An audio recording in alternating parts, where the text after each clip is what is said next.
Good evening to all the viewers who are watching live and will be watching on the recorded version. This is me, Dr. Mukherjee, with you all. And one little thing to just cooperate.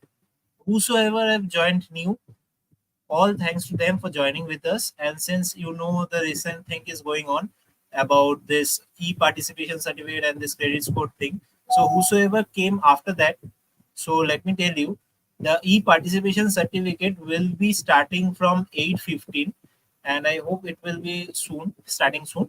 So be present, and the e-participation certificate link is given in the description below. You can go there, click over there. There are some few questions you can get there, and do make sure to just fill up the form. And also don't forget to miss any of this Gmail thing.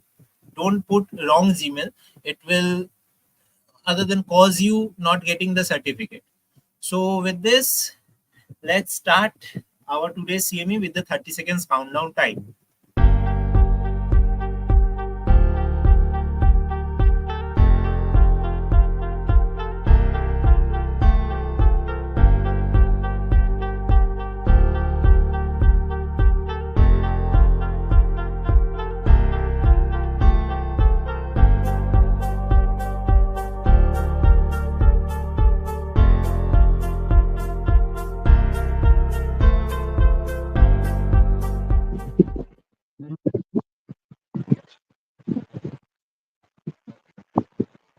Good evening, sir.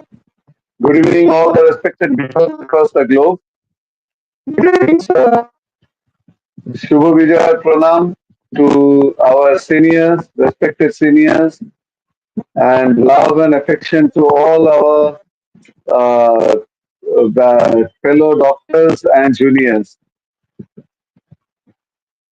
Sir, Kalyani sir, with your permission, let us start tonight's program. Sure, please start. Thank you, sir. We are now on the 102nd episode of Alumni Association CME.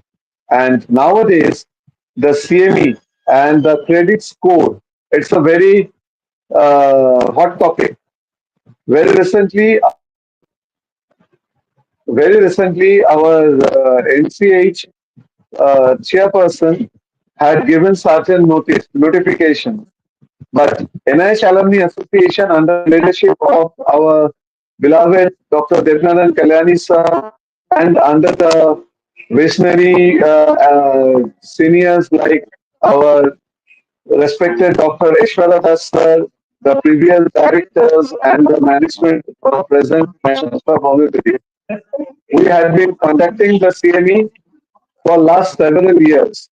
And in every CME, we are providing certificates to the speakers, and not only to the speakers, but also to the attending live program viewers. So this is a long-term thing which we are doing since last few years. Now, I request all the respected viewers to please attend the CME and enjoy and grasp the additional knowledge what today's topic, today's speaker has to share with all of us. And as our President Sir had permitted, I will request our inaugurator, Biswas. He will inaugurate tonight's CME, and he is now from Bangladesh. Over to you, Dr. Sumon. Thank you, Also, sir. please bring Dr. Sumon on screen. Yes, sir. So thank you. So Bidyut Mukherjee sir and Narayan Kalyani sir, thank you for having me here. So good evening, everyone. I am Dr. Sumon Kumar Biswas, and I am from Bangladesh, and I am delighted to welcome you all to today's webinar on sports injury and its homeopathic approach. We are thrilled to have an insightful session lined up, filled with valuable information and expert perspectives. Before we dive in, I would like to extend my heartfelt thanks to each of you for taking the time to join us today. Your participation is what makes this event successful, and we truly appreciate your presence. So let me introduce myself before introduce for this today's moderator and speaker. I am Dr. Sumon Kumar Biswas, and I am from Bangladesh. I pursued BHMS from National Institute of Homeopathy, 22nd batch. Later, I pursued MPIs, Masters of Public Health in Epidemiology from Tata Institute of Social Sciences, Mumbai. Later, I pursued MD in Organon and Philosophy from JSPS Government Homeopathic Medical College, Hyderabad. Now, I would like to honor to introduce the key people who will be leading to this session. Our moderator for today is Dr. Manumit Chattopadhyay sir. He is a PG guide and assistant coordinator, NSS, Maharashtra University of Health Sciences. He is a distinguished academic and practitioner of homeopathy. Currently, he is serving as a reader at the Northeastern Institute of Ayurveda and Homeopathy, Shillong, Meghalaya. He completed his BHMS from National Institute of Homeopathy, Kolkata in 1997 under Calcutta University, and later he pursued MD in Organon of Medicine from Amravati University in 2006. Dr. Chattopadhyay sir has also completed a postgraduate certificate in hospital management and applied statistics. With a rich teaching career, he has held faculty positions in several homeopathic medical colleges across Maharashtra and Hyderabad. He has mentored numerous MD scholars as a postgraduate guide. He is the author of Introduction to Statistics and Biostatistics for Medical Students.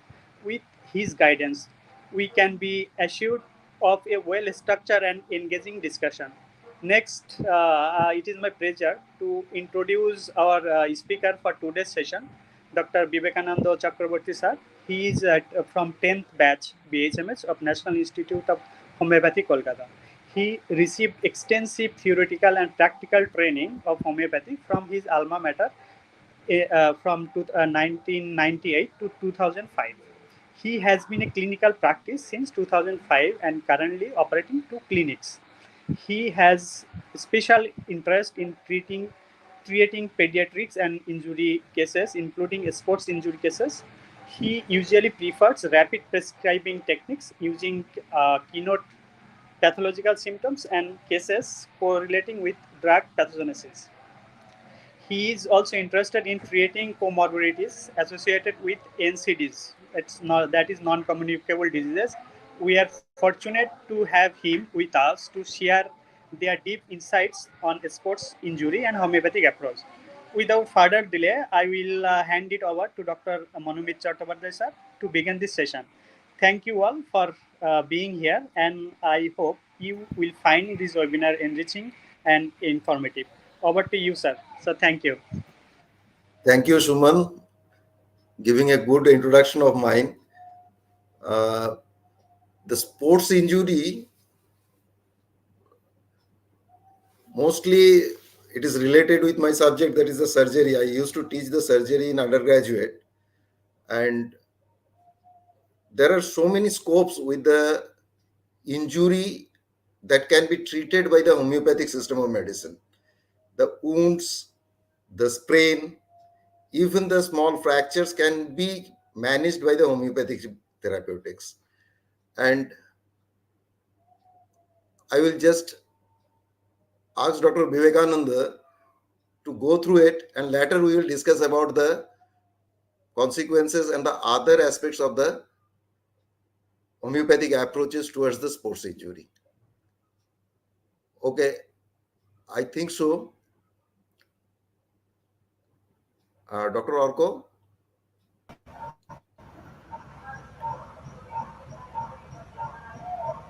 Can we?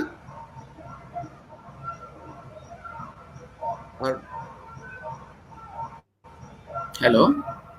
Hello. I would, Hello. Dr. Vivekananda, just go through it. We'll later go with the consequences over there. Yes. Am I audible? Yes. Please. But am I audible properly? I mean, maybe there is some call drop which I find sometimes in today's CME. Am I audible properly? Am I audible? Hello, Yes, sir. Dr. Otto. Okay, Yes, okay. sir. That's You are audible, sir. that's yeah, yeah. I suppose my internet connection is little bit poor today, so I am little confused whether I am audible or not. Good evening, everybody. Shubho Vijaya.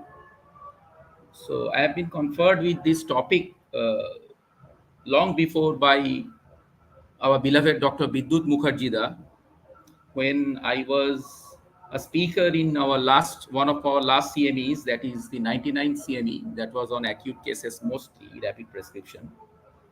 So to start with today's topic, I would give a reference how an European football team use homeopathic medicines for their players. So that would be the introduction part. After that, I will slowly enter into the main topic, what we are to do in sports injury cases, how we should deal with sports injury cases, what I do as an adjunctive measure in sports injury cases, along with other modern medicine, what the occupational therapists, the allopathic doctors, the surgeons, and the sports medicine specialists they do. So we all know that nothing much into the introduction. We all know that the soccer, I mean the soccer, the football is the national game of the Germany. The German, they do prefer football very much, and it is their national game. And it is of maybe everybody's wondered that every German team, I preferably want to quote the two teams, Bundesliga 1 and 2, and the national soccer team of the Germany. They do prefer and they do use homeopathic medicines. They they keep homeopathic doctors. Needless to say that the way we practice homeopathy here in India and in Bangladesh or in Sri Lanka, it's not in European country. In European country, what happens is there is a European Council of Homeopathy. The doctor has to be affiliated with it, and the doctor has to have a degree or a training of the modern medicine first, and then he can opt for the homeopathic medicines. He can prescribe homeopathic medicines. It is mostly with the European countries. There are some exceptions like in UK, there are some exceptions like in Italy and all, but most of the European countries, they do prefer to get treated by the homeopathy medicines by a doctor who is already having a degree in modern medicine. So they do use the homeopathic medicines. I mean for their national players they do use. And I just want to give the reference. That is the 1 minute. Soccer team national as well Bundesliga 1 and 2 use homeopathic medicines. It is just 1 minute. I don't know whether I will be able to share it on screen, but there is a reference. Please give me one moment.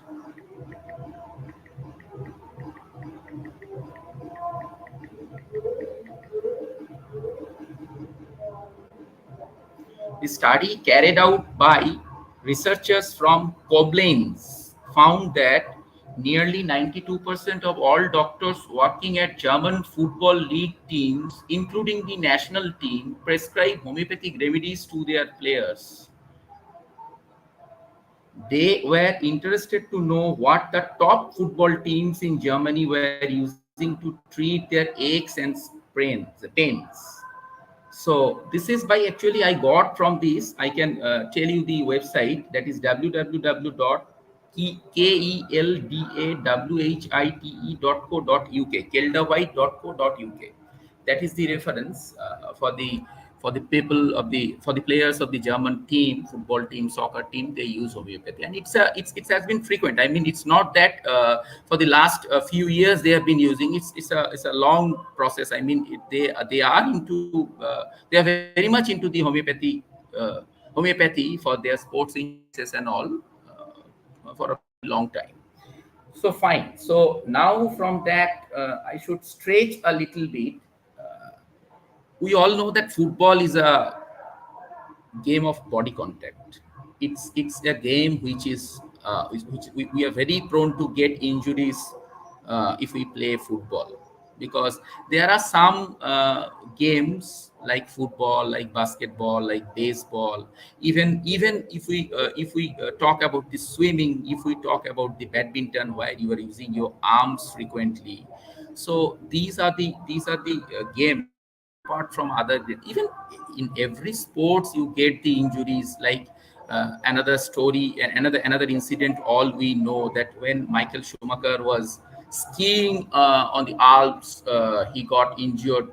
There was a heavy injury, I mean there's a concussion in brain, and he was I mean he's still in real rehabilitation. We don't know much about that.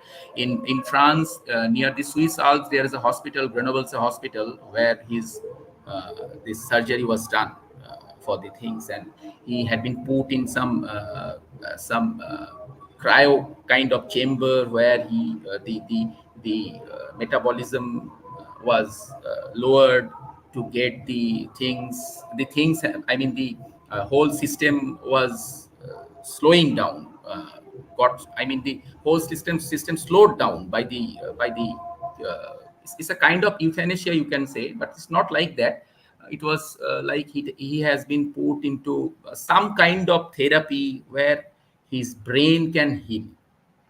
Okay, so every sports you get the chances of injury, but apart from that, I mean apart from the sports personnel, we get also injuries often. So slowly I will be going into, I will club the whole things together, and I will tell you where we can use the homeopathic medicines, where it can be used successfully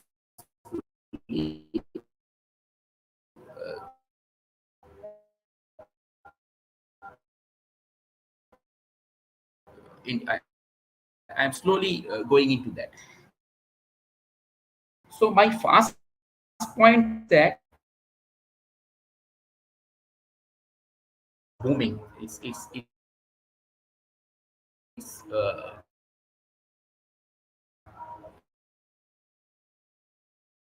everywhere you get there are modern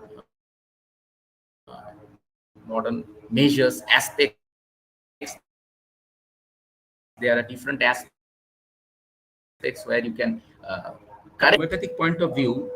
We may consider homeopathic medicines which are essential for such cases, such conditions. So first point is that why homeopathy in sports injury. First point is pain management is excellently done by homeopathic medicines. It is a real scenario that we all know that the pain management is done by the allopathic medicines also. Brilliantly, they do give NSAIDs, I mean the non-steroidal anti-inflammatory drugs, then opioids, then other drug, COX-2 inhibitors are there, then tramadol is there, there are other drugs also, morphine is there. There are many drugs. We all know that ibuprofen is there, acetaminophen is also there, I mean the paracetamol is also there. So these drugs effectively kill pains, certainly, and these drugs have their different perspectives. I mean, paracetamol has a different sort of action.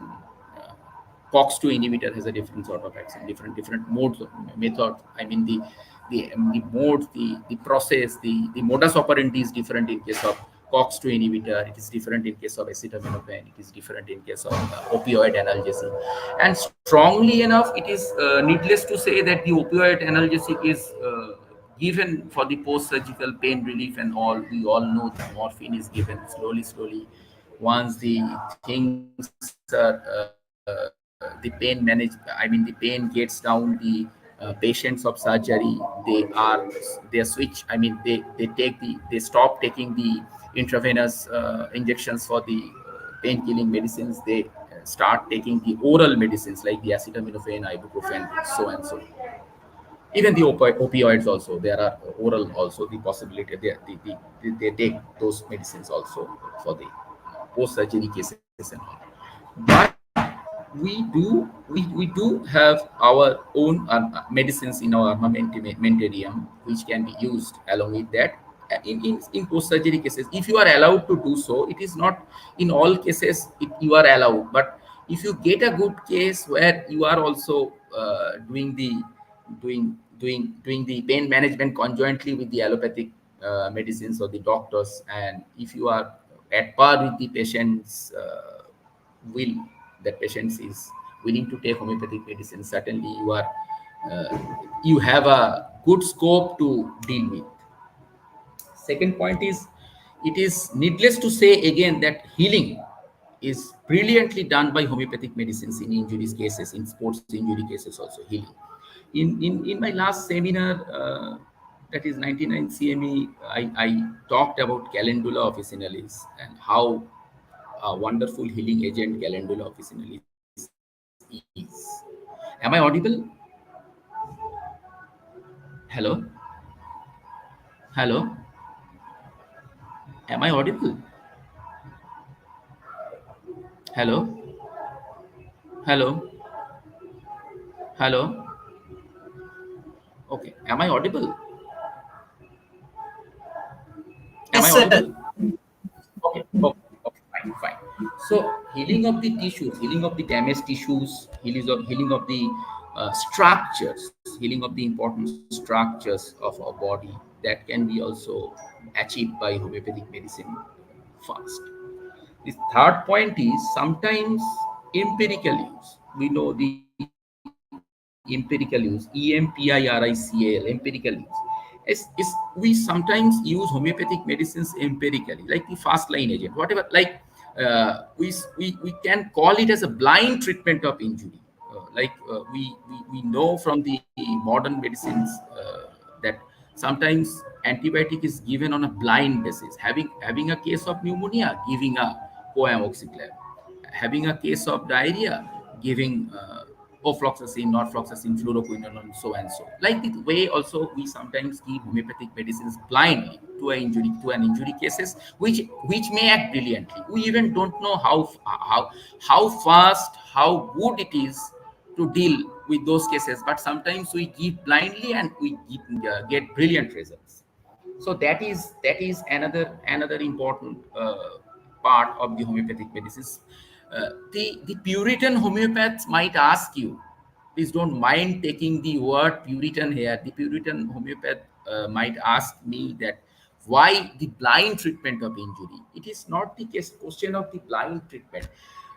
I must say, in homeopathy, the symptoms, the drug pathogenesis, the symptomatology are so pronounced in some of the injury drugs in the manner which is not at all produced in other medicines. Like, see, it is even a child can give arnica to a patient if he sees that in his family arnica is used for the injury. Even a child of 10 years can use arnica. Even a child of 10 years can use calendula. So why this is the empirical part, which I am empirical basis which I am talking, because you need not have to consider so many symptoms, you need not have to consider so many totalities, you need not have to consider so many things to evaluate the case, to come to an anamnesis, to come to a diagnosis or so. But you can blindly give these drugs, and certainly these drugs can have some effect. So the fourth point is another interesting point, which I told few minutes back perhaps, that is the adjunctive therapy. What is adjunctive therapy? We all know what is adjunctive therapy. Adjunct is the word which is used conjointly along with that. You are in a treatment, you are in a process of treatment, you are giving something as an additive measures, as an addition which may expedite the whole process of cure, like we all know, which I also do, as in my introduction Dr. Sumon told. I am just going in a little bit of different things which I am discussing now. In 2-3 minutes I am taking from my part. That is, I am I am very much interested to treat NCDs, non-communicable diseases. We all know the non-communicable diseases like diabetes, like cancers, like hypertension and all. And there are a few disease. I mean, there are few clinical conditions along with these. If you have a patient of diabetes, you get so many symptoms apart from the symptoms of the diabetes itself, which can be controlled by homeopathy. Can be controlled. I don't say that I treat diabetes per se. I don't say that I treat this hypertension or cancer per se, but some of the clinical condition which may arise from from the disease can be treated by homeopathy.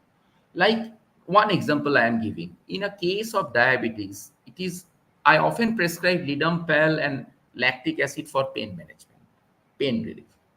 Often even Boric gives the data about the lactic acid, and also if you open the synthesis repertory latest version also, you will get the pains in diabetes. There is lactic acid, there is Elonius, there is Lidum, there is Civilinum. So these drugs are there in the repertory. So that is another point, but this is the adjunctive part. Why I raise the point, the issue, that is the adjunctive part which I do in a case of injury. Say, I often prescribe two drugs. That is, one is Arnica montana, another one is Hypericum. Don't misunderstand me, please. I cannot say I am a staunch believer of single prescription. I beg your pardon, sir, all my viewers and all, and I apologize for that, but I don't prescribe single medicine every time. It is, I don't know, maybe my knowledge is not as good as the others have, so I don't. So what I do in a case of just after the extraction of teeth, there are many patients who come to me as I deal with the injury cases. It's a very good drug, Arnica montana and Hypericum perforatum for the after the extraction of teeth. That is an injury. So that's an injury also. So I prescribe both the drugs, Arnica montana and Hypericum, alternately, and that gives brilliant result. It checks the pain, it heals the process, it heals the it quickens the healing process, it controls the bleeding. So these things are there. I mean, it happens. So now again, coming to the sports injury, I shall certainly deal with the specific injuries, but that is later on, because I have ample time is there I have. So it's a blindly I can prescribe. You can prescribe Arnica montana in any injury cases, be it a case of head injury, be it a case of muscle injury, be it a case of trauma, blunt trauma, be it a case of bruise after trauma, be it is a case of leg injury, hand injury, finger injury, whatever, maybe blindly you can give Arnica. That is a point. Now, there's a very good footnote which I am to add here. This I often use. Some of my patients are there in my clinic. They often they often hike. I mean, they are the mountain lovers. They go to have the different trekkings and all. They frequently come to me, and I prescribe them Arnica montana as a medicine, which they keep in their bag. And after the trekking is done, I mean in the night, I just tell them to use Arnica montana 200, 1 to 2 doses every 15 minutes.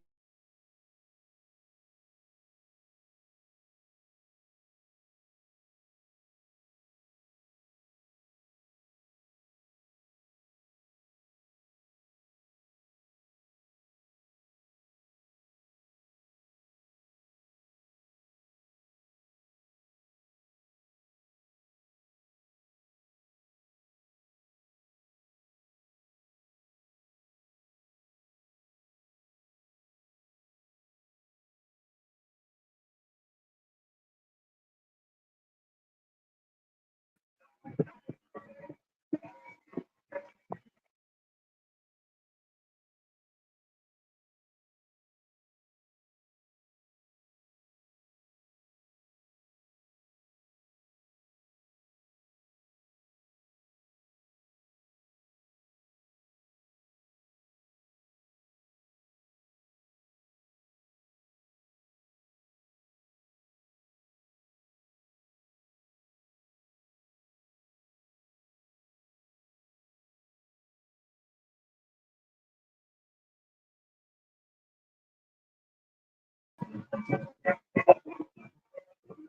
Sorry for the technical delay. Dr. Vivekananda is pressing uh, from his place, and over here in Bengal, the Vivekananda is back, I presume.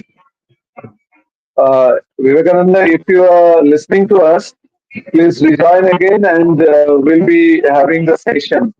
However, in the meantime, I'll just put forward a few uh, important notifications regarding this homeopathic treatment. But Dr. Vivekananda was telling, also just take Dr. Vivekananda in as soon as he is there. There are few data relating to homeopathy and European soccer. In Germany, in Bundesliga teams, as Dr. Vivekananda had said, they are employing homeopathic doctors. And in European community, the homeopathic doctors are not directly graduates of, like over here in India, BHMS. But whatever is happening is that post their medical knowledge, that their MB or MBBS over here, after that, homeopathy has been treated as a specialization subject. In France, homeopathy is popular among French athletes. Even the athletes who are participating in the international level in France, they are using homeopathic medicines. In Italy, some Serie A teams incorporate homeopathy, and notable European soccer teams which use homeopathy are Bayern Munich of Germany, Borussia Dortmund of Germany, I am Juventus sorry, of I Italy. was offline with some Vivekananda is back. difficulties with the internet Vivekananda, you are back. connection, and there is a load shedding which is going in my place. Hello, Okay. Yeah. Vivekananda, you take over. Just hello, I was adding to your topic that what hello, notable here. Vivekananda, you are audible. hello, Are you listening to us? Vivekananda, can hello, you listen to us? Yes, Vivekananda. hello. Yes, it has come. Just let me. Vivekananda, rejoin again, please. Huh. What I was telling I was am the offline. I am notable just European trying soccer to get the teams connection which had re-established been by using. from my mobile, but there is some glitches. I mean, there is a lot of noise coming hereby from the pandals and all. So even there's a load shedding and the internet connection is very poor. Still, I am trying. 1 minute. Please give me 2-3 minutes. Right, Vivekananda. I was just adding to what you were Give me two, saying 3 minutes. relating to European soccer.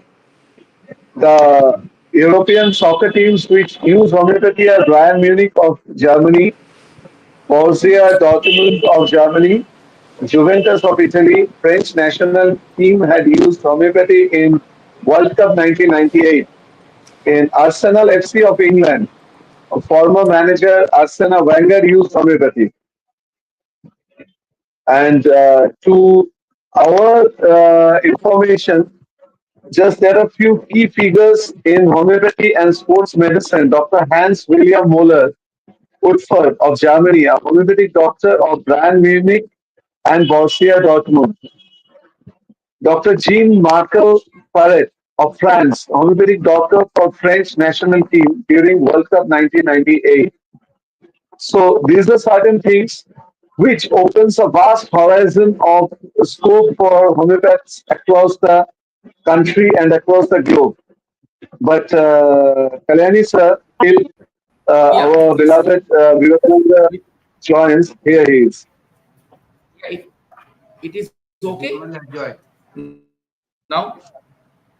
We can hear you, Vivekananda. We can hear you. Yeah, I am sorry that the connection.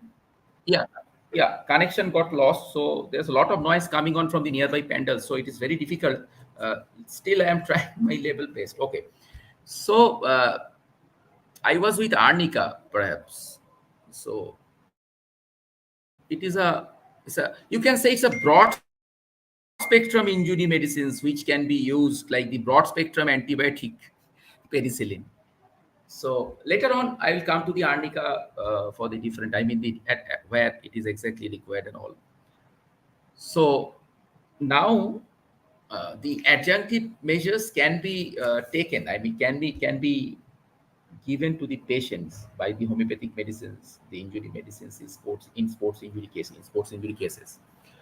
There is a place, there is a village nearby my chamber, and in that village there are many young footballers who come to my clinic from different uh, clubs of Calcutta and elsewhere for their injury cases to get treated. So in such situations, I have a kind of a prescription which I usually give to them. I mean, I prescribe to them. It's not a single drug. It's a combined drug. I mean, I give 2 3 drugs, telling them to take it alternately. One is arnica montana. The next one is lead umpire, and the third one is hypericum perforatum. And if it is the hypericum in case of the where first 2 drugs are common in case of me, in those cases like in the football players, one is arnica and the second one is lidum. The third drug hypericum, sometimes it is sometimes I prescribe hypericum, sometimes I prescribe other drugs apart from hypericum. So we all know that in one. So there are different types of sport. I'm coming to the sports injuries now. So there are different types. There are different types of sports injuries which we come across in our day-to-day practice.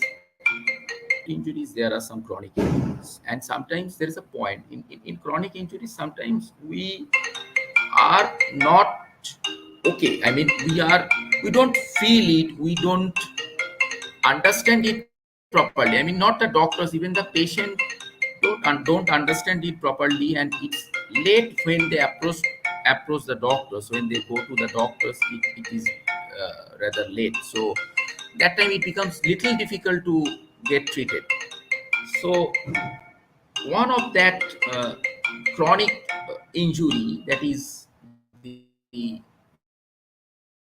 stress, continuous stress on the muscles, on the tendons, on the ligaments and tissues, deeper tissues of our body. So it happens with the patient. Patient has a nagging kind of pain. Patient has a chronic pain, but there is nothing evident uh, by on X-ray, on MRI, or on there is nothing evident. So in such cases, in particularly in such cases, Bailey's perennis is quite often used by me. Bailey's perennis 30 or 200. This is the drug which I use on a prolonged basis. I mean, it's not for 2 days, 3 days, or 4 days. It's for a prolonged basis. I use Bailey's perennis for those cases. I mean, I just it needs little bit of more explanation. Say if I consider a football player, if I consider a badminton player, if I consider a volleyball player, or if I consider a swimmer, it is a routine prescription. Bailey's perennis is a routine prescription for whatever the stretches, the strains, the sprains, the deeper tissue injury, the muscle injury, whatever. I just blindly give Bailey's perennis to them. It's just 1 to 2 doses per day for a fortnight, then stopping for 7 or 10 days, then again starting that depending on the conditions. I mean, if they feel better, if they get benefit, I slowly taper off. So this is one for the Bailey's perennis. Apart from that, we all know about the Metriamerica parts of the Bailey's perennis, which you all prescribe. It is very good for the surgical wounds. It is very good after surgery. It is very good for the deeper tissue injury. It is very good for the abdominal operations, after the abdominal operations. So we all know that. And apart from that, also Bailey's perennis has some other symptoms of which are pathological to the female reproductive organs, like the dysmenorrhea and all, which is not the purview of my topic today. So the next point is the stress fracture is another one which I will deal later on with the symphytum and all. Stress fracture I will deal later on. Now the acute injuries. The acute injuries, we usually get the fractures, we usually get the dislocations, we usually get the sprains, the strains, all these things, fatigue, muscle fatigue, all these things we get and we prescribe accordingly. So apart from, everybody knows that there are four basic things which we which we institute in case of injuries, like the RICE. One is, that is raise, that is eyes, that is compression, that is elevation. We all know these things, and uh, this uh, this is now these are the things. I mean, the sports injury. If we deal with the sports injury cases, uh, as if I consider that there are, these are the sports injuries for different organs. What are the injuries? What are the drugs which can be used? I'm slowly going into that. So first one is, if I uh, the the treatment depends on the extent of the injury, the involvement of the tissues, the findings from the patients. I mean, the clinical examination, the findings from the X-ray, and the findings from the other investigations. I mean, so types of musculoskeletal injuries. I first start with the musculoskeletal injuries. One is bone fracture. We all know about the thing, the bone fracture. That is the acute fractures. That is the stress fracture. Stress fracture, I am soon coming into that. Acute fractures, and there is another fracture which we all know. That is the growth plate fracture. Now, coming to the point, growth plate fracture. Growth plate fracture is, what is the growth plate? We all know that this growth plate is the part of the bone which is growing just before the cartilage of a bone. For it is mostly in case of the children, because they are having their growing bones, they have the growing pains and all these things. So they have sometimes we get the patients of the growth plate fracture. Symphytum, Wacom. These are the two drugs which are often used by me in those patients having these conditions. Symphytum, we all know that is, it is very good for healing of the fractures. Apart from that, we also should consider this Wacom in case of such injuries, which is not, I don't think, but it is not often used, which I find. This is in my clinical practice, I use Wacom often for such kind of things. I had a patient of supracondylar fracture of R, that was Gartland 2 fracture as per the surgery. I mean, the orthopedics is concerned. Gartland 2 3 it was just K wire has been inserted, Krishna's wire had been inserted inside. I mean, for the stabilization and all, and internal fixation was done. External fixation cannot be done. So it was just like very difficult fracture to get it reunited. So Wacom was used successfully, and Symphytum also used successfully. Alternately, I am not staunch believer of giving single medicines, which I have told you already. So alternately, these two medicines acted very well. I mean, in that case. So the now second point, the another point is the stress fracture. I just read out from a very good source what exactly it is. Stress fractures occur largely in the weight bearing bones of the lower extremity. These include the femur, tibia, fibula, and foot bones. We often get the cases of the stress fracture of the foot bones. It is not often that we get the stress fracture on tibia, on femur, and all, but foot bones we get the stress fractures. They are common in the sports where there is a repetitive impact, primarily running or jumping sports such as the gymnastics, tennis, basketball, or track and field. We all know what is that. Running creates forces 2 to 3 times a person's body weight on the lower limbs. That gives rise to the stress fracture. And symphytum is very often used by me. This helps a lot, symphytum. Apart from all the other measures, I mean the crepes or the bandage or the plasters and all, symphytum. Usually I prescribe 30 potency of symphytum twice daily for a long time, for a prolonged. I mean, I take the follow-up for 2-3 months, not before that. See, one point I should add, in viral diseases, what the modern medicines do, if they prescribe antiviral medicines, it is not like the antibiotics giving 500 milligram twice daily or 1 gram BD, not like that. It is huge dose has to be given the antiviral medications. So like the way I believe in the acute injury cases, you have to repeat the medicines often, on and off. It is not like that you are giving the medicines, waiting, giving arnica in the morning, to arnica 200 potency in the morning, and waiting for the day, whole day, whether arnica is going to act or not, then changing the medicines next day or keeping the medicines for another 2-3 days. It's not like that. In cases where I use arnica 8 to 10 times a day, 200 arnica 200 potency every 15 minutes, 20 minutes. So this is my protocol. I mostly in the children's cases I do often prescribe the medicines which I repeat almost like it's a quick repetition which I give prescribe. And in also for the adults also I give a lot of repetition. I believe in that. So the second point is that dislocation, growth plate fractures. I already told you about that. Growth plate fractures, we all know it is the natural history of the cases are mostly with the patients who are not attaining. I mean, who are not beyond 20 years of age. After that, you know that the chances of growth plate fractures become very less, and there is, in fact, the bones are grown. So the second, another one is the dislocation. Dislocation, we often get the dislocation.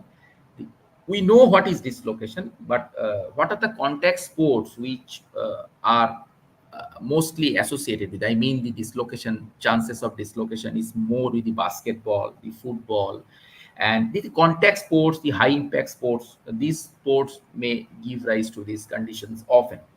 So which why these sports are we deal with such things like these sports need a lot of stretching of the body parts, stretching of the bones, the joints, the ligaments. Bones cannot be stretched, but the joints, the ligaments, these things can be stretched.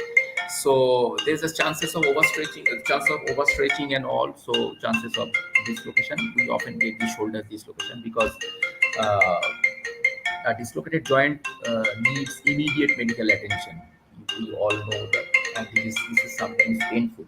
This is with the shoulders, the elbows, the fingers, the kneecap, the femur, and all these things. Yeah, and also the knee. Fast drug is arnica montana. For the dislocation, the fast drug is arnica montana. The second line drug is Rustux. In my cases, I treated shoulder injury cases, I mean the shoulder dislocations and all, uh, with mostly with arnica. Sometimes in such cases, I prescribe two drugs. One is arnica montana, one is ras toxicodendron. Arnica montana 200 or 1, and ras toxicodendron usually in 200 potency on off. Suppose the patient is taking arnica montana 4 times daily, patient is taking Rastux 200 4 times a day. And this is for a prolonged period, 7 days, 10 days, like that, for the pain management, for to give relief from the pain and all. Now coming to another very important, which as we have lot of scopes in doing that, in treating in those cases, that is sprain. What is a sprain? Sprains, we know the sprain, strain, these are different. So sprain is always in the ligament.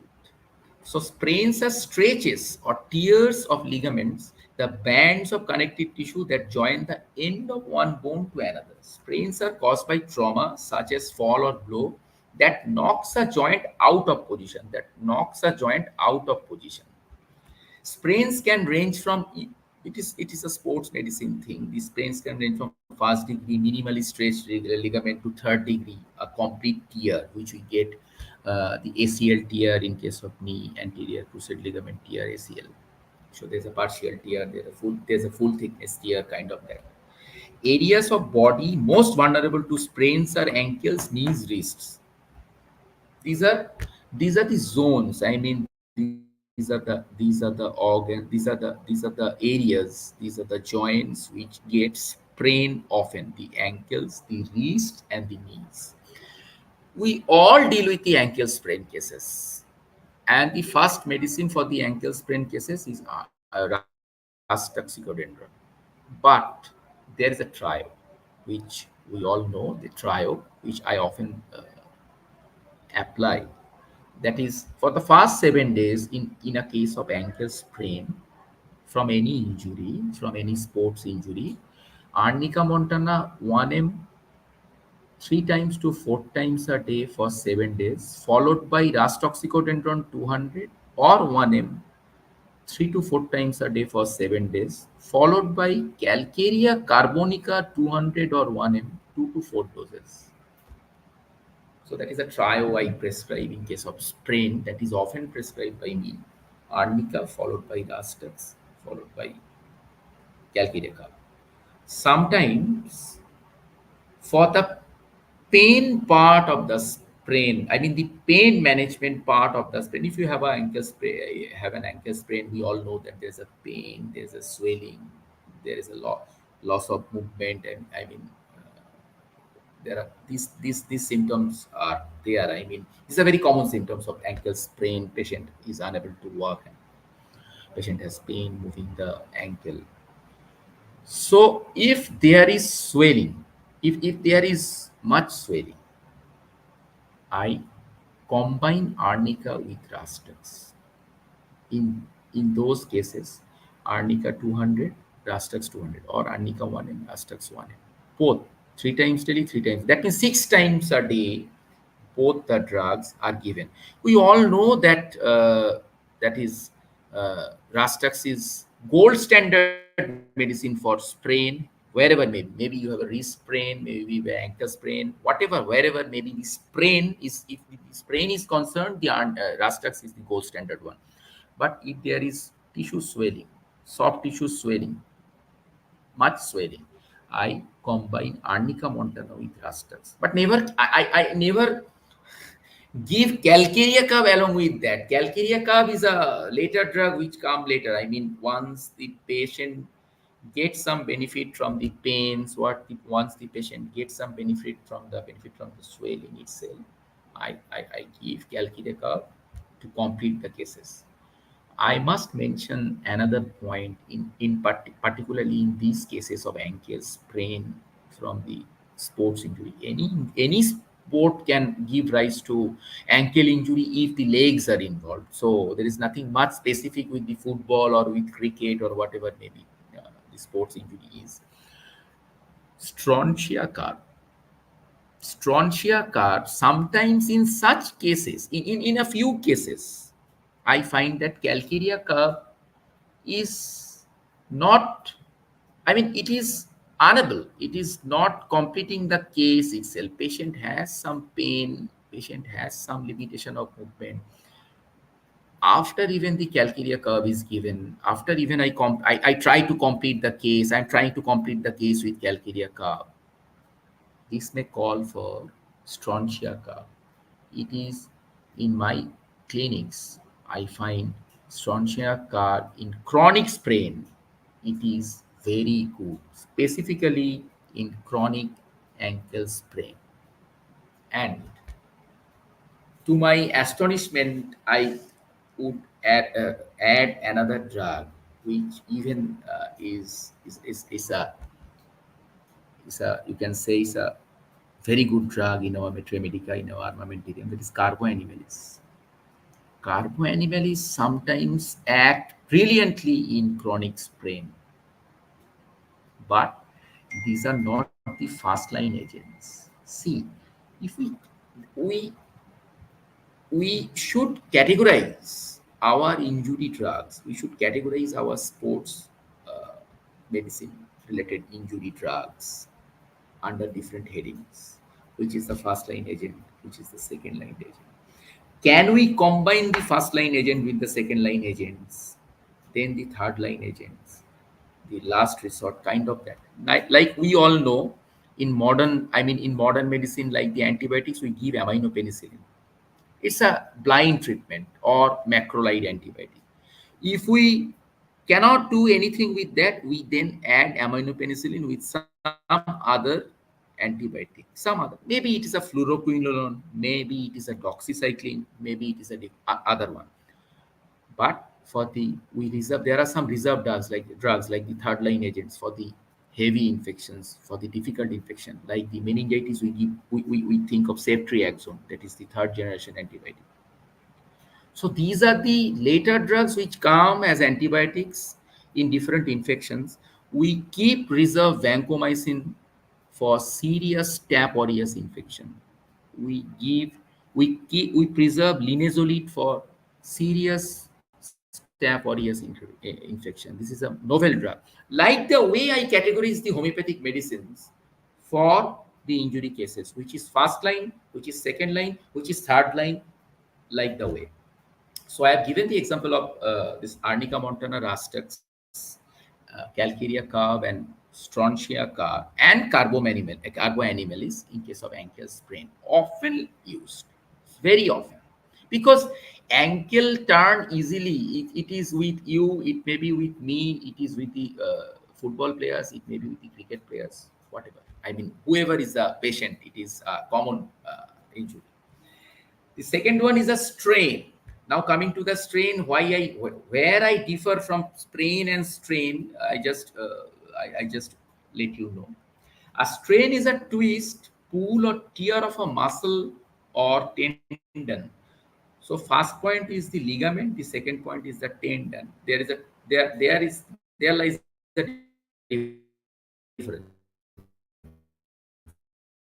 The tendon is with the strain, the muscle is with the strain, the ligament. They can also happen from repeating the same motion again and again, as in tennis or golf. I'll be coming to that. Like strains can range from a minor stretch to a partial or complete tear of a muscle or tendons between two joints. In one line, in one sentence, you can say a strain is a pulled muscle. A muscle which is pulled. You are giving force to it. You are pulling it. So that is a strain. For a muscle strain, as it is related to muscle and tendon, Rastux is the drug. I usually don't combine any medicine for the muscle strain. It is the drug, that is the Rastux, which I often prescribe. I prescribe rather mostly in 1000 C, the 1 m potency, 3 to 4 times a day for 7 to 10 days or for a fortnight. And in most of the cases, by Rastux, the patient gets much benefit. By only Rastux, the patient gets much benefit. Now, coming to the part of the tendinitis. See, tendinitis, we all know the tennis elbow epicondyle. I'm just coming to that. Tendinitis is inflammation of a tendon, a flexible band of fibrous tissue that connects muscle to bones. It often affects the shoulder, the elbow, the wrist, the hip, knee, or the ankle. Tendinitis can be caused by a sudden injury, but it usually results from carrying out the same motion over and over. The persons who are with the sports, they all know what is a tendinitis and how does it affect us, and what are the drugs. So people such as this is an addition, like the people such as carpenters, gardeners, musicians, and certain type of athletes, like such as golfers and tennis players, have a higher risk of tendinitis. Tendons becomes less flexible as you age, so you are more likely to get tendinitis as you grow older. So the tennis elbow, we often get in our clinical practice, and the golfer's elbow also we often get in our clinical practice. I'll be coming to that and the drugs for that. The another one is that the bursitis. This is a very interesting one, the bursitis. We all know where are the bursas, where is bursa present. Bursitis is the inflammation of the bursa. What is bursa? This is small fluid filled sacs. It's like a cushion between the joints, a cushion between the joints. I mean, you can get it above the bone, between the bones. It's like a cushion. So you can get it also at the junction of the muscles where the bones meet, tendons. You can get also. Bursitis can be caused by a one-time event like a blow or fall. It can also result from repeating the same motion like the tendinitis, many times like throwing a ball, or from prolonged pressure, such as from kneeling on a hard surface, on leaning on elbows, though who are into the weightlifting, the bodybuilding sports and all. It usually affects the shoulders, elbows, hips or knees. Silesia is one of the very good medicines for bursitis. I don't know that the homeopathic doctors how often they do use silesia for bursitis, but in my clinical practice, bursitis is brilliantly managed by silesia and potency. That Sir, is sorry to interrupt. If you just can silence the phone, because many of them are just asking to just because of this phone there are many distractions, so that's why I just came okay. up. Okay. Sure. Okay, Thank sir. you, Arun. Thank you. So, if you get a good report of cases of the bursitis, if you have the MRI reports with you, if you have the investigation reports with you, if the patient comes from an orthopedic doctor to you, if you are lucky to get such cases, please think of silesia once. We do not prescribe silesia often as an injury drug. We do not often prescribe, but please consider this for bursitis, which I use. Again, some more sports injuries, shoulder injuries. We all know this is a very interesting.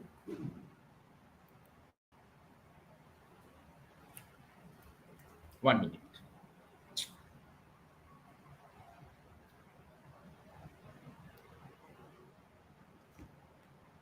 The shoulder injuries, impingement, instability, I will discuss now. I shall discuss now. The rotator cuff injury. It's a it is a very interesting injury, rotator cuff injury, which all physicians, I mean all homeopathic physicians deal with, or even the new practitioners, those who are passing, they will also certainly deal with these cases often, will do in their practice. These are most common shoulder injuries. Most common shoulder injuries is the rotator cuff injuries. What is rotator cuff? The rotator cuff is a group of four muscles. What are those four muscles? Very interesting. One is subscapularis from our anatomy point of view. One is subscapularis, one is teres minor, supraspinatus, and infraspinatus. These four muscles are the rotator cuffs. So, rotator cuff injuries happen when the tendons or bursa near the joint become inflamed from overuse or a sudden injury. It can be because of overuse or it can be because of a sudden injury. They are common in people with jobs that involve overhead motions like painters or athletes who repeatedly reach upward, such as tennis players and swimmers. Even sometimes, like the football, like the contact sports, like the baseball, like the hockey,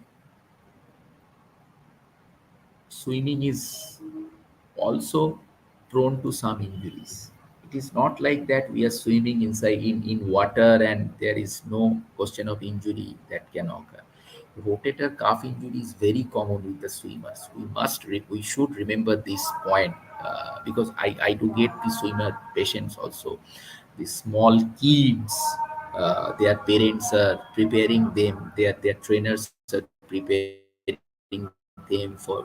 We have a good swimming pool in our place in Uruguay, and sometimes I get those patients, the small kids, the 10 years, 12 years, 8 years kids, they have this kind of injury. Often it is not always that it's a clear diagnosis of the rotator cuff injury which I get from them, but it is certainly pointing towards those injuries like the rotator cuff that corroborates with their swimming, they are making strokes, they are swimming for 1 hour, 2 hours, they are in water for 1 hour, 2 hours, competitive sports in swimming and all. So rotator cuff injuries. So for the rotator cuff injuries, again, the first line agent is Arnica montana, the second line agent is Rastux, the third line agent is Calcarea carbonica. So linking with the ankle sprain, the rotator cuff injury also gets benefited by these three drugs. Starting the case with the Arnica montana. Later on, after 7 days or 10 days, Rastux is given. After that, Calcarea curve is given to complete the cure. Like the ankle sprain, I need not have to give strontia carb or carboanimalis in rotator cuff injuries. In most of the cases, the Arnica, Rastux, and Calcarea curve, these trio would do the result, would be beneficial, I mean, for the cases. There is another one, that is impingement. This happens when the top of the shoulder blade puts pressure on the soft tissues beneath it when the arm is lifted. We also get shoulder impingement and all. We get these cases.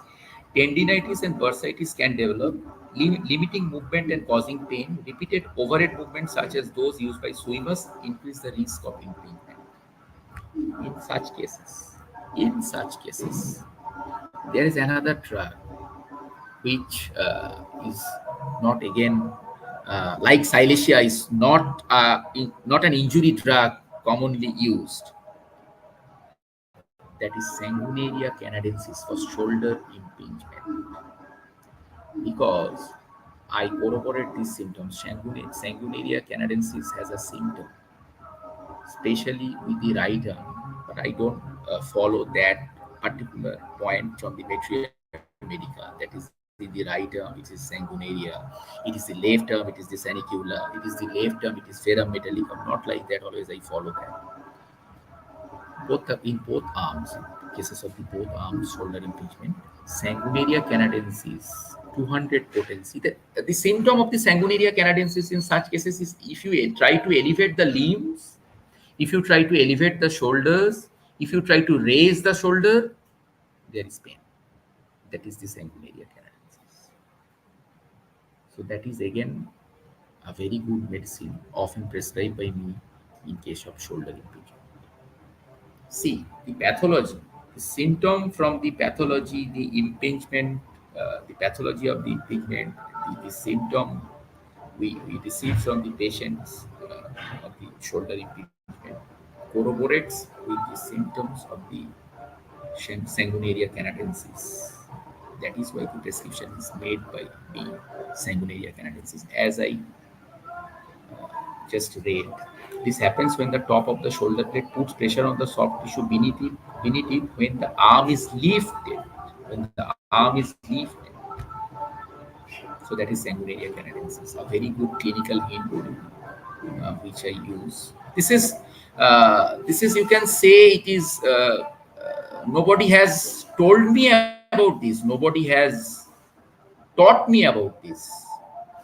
I myself get these things from Metria Medica, stretching the facts of the Metria Medica, stretching the overgeneralizing the Metria Medica, the symptoms and the drug pathogenesis with the disease pathogenesis and the symptoms. The last one is the from the shoulder part. The last one is the instability. That is shoulder instability happens when the round end of the upper arm bone is forced out of its socket. You know the glenoid cavity and the shallow socket and the head of the humerus. There's a chance of slipping out, either partially or completely. Once the tendons, ligaments, and muscles of the shoulder become stretched or torn, the shoulder becomes loose and dislocations can occur. So it's very simple. Arnica montana rastux and calcarea again for this impingement and the dislocations.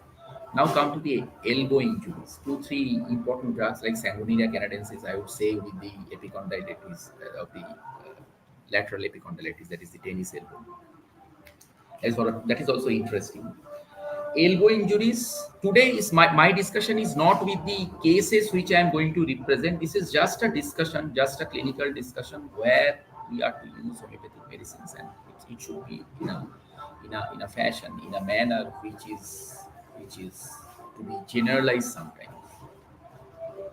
Elbow injuries, that is lateral epicondylitis. When you play tennis or other racket sports, the tendons in the elbow can develop small tears and become inflamed, causing pain on the outside of the elbow.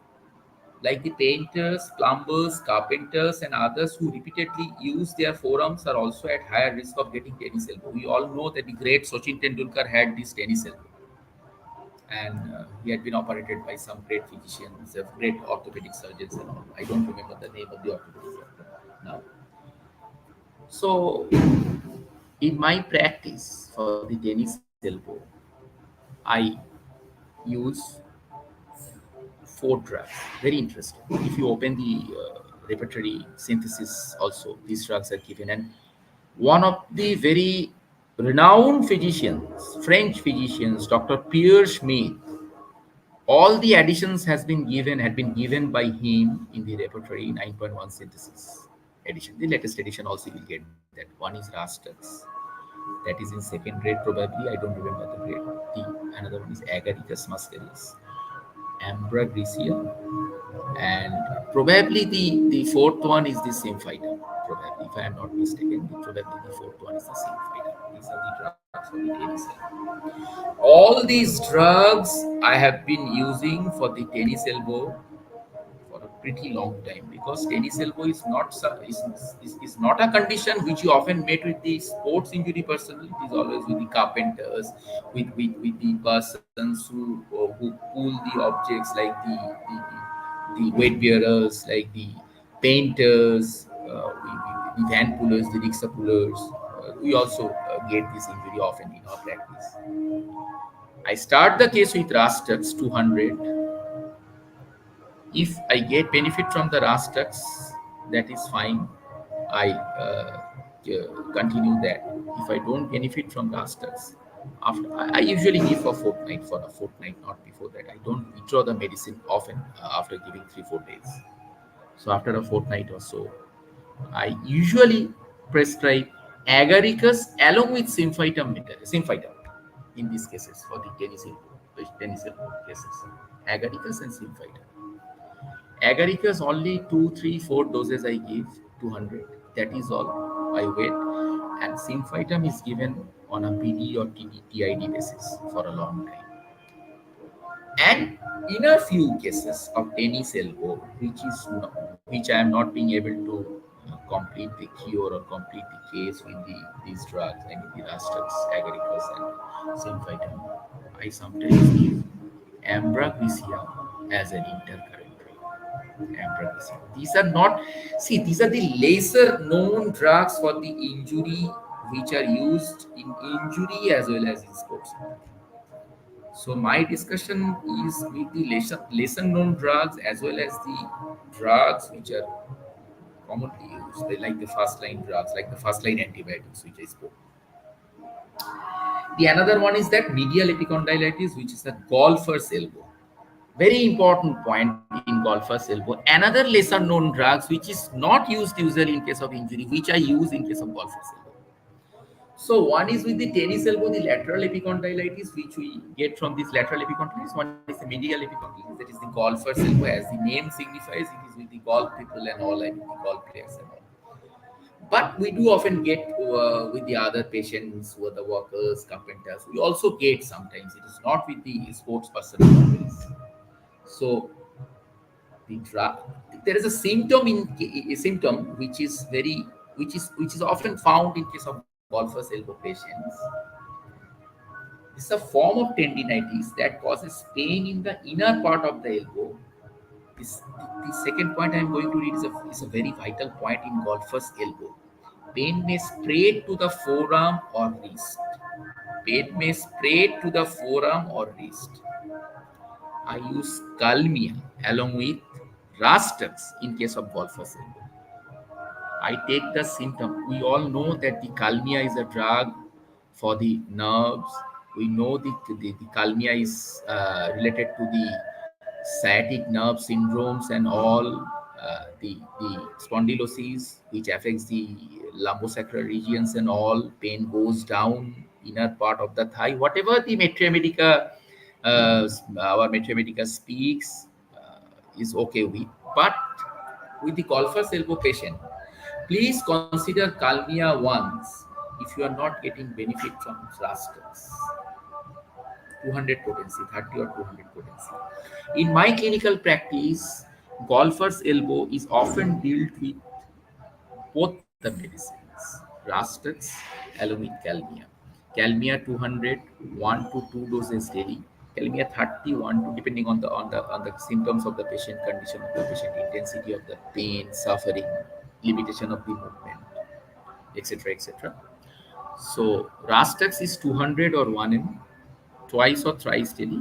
Along with that, Calmia 30 or 200 once or twice daily for 7 days or 10 days or 15 days or so. I get brilliant results.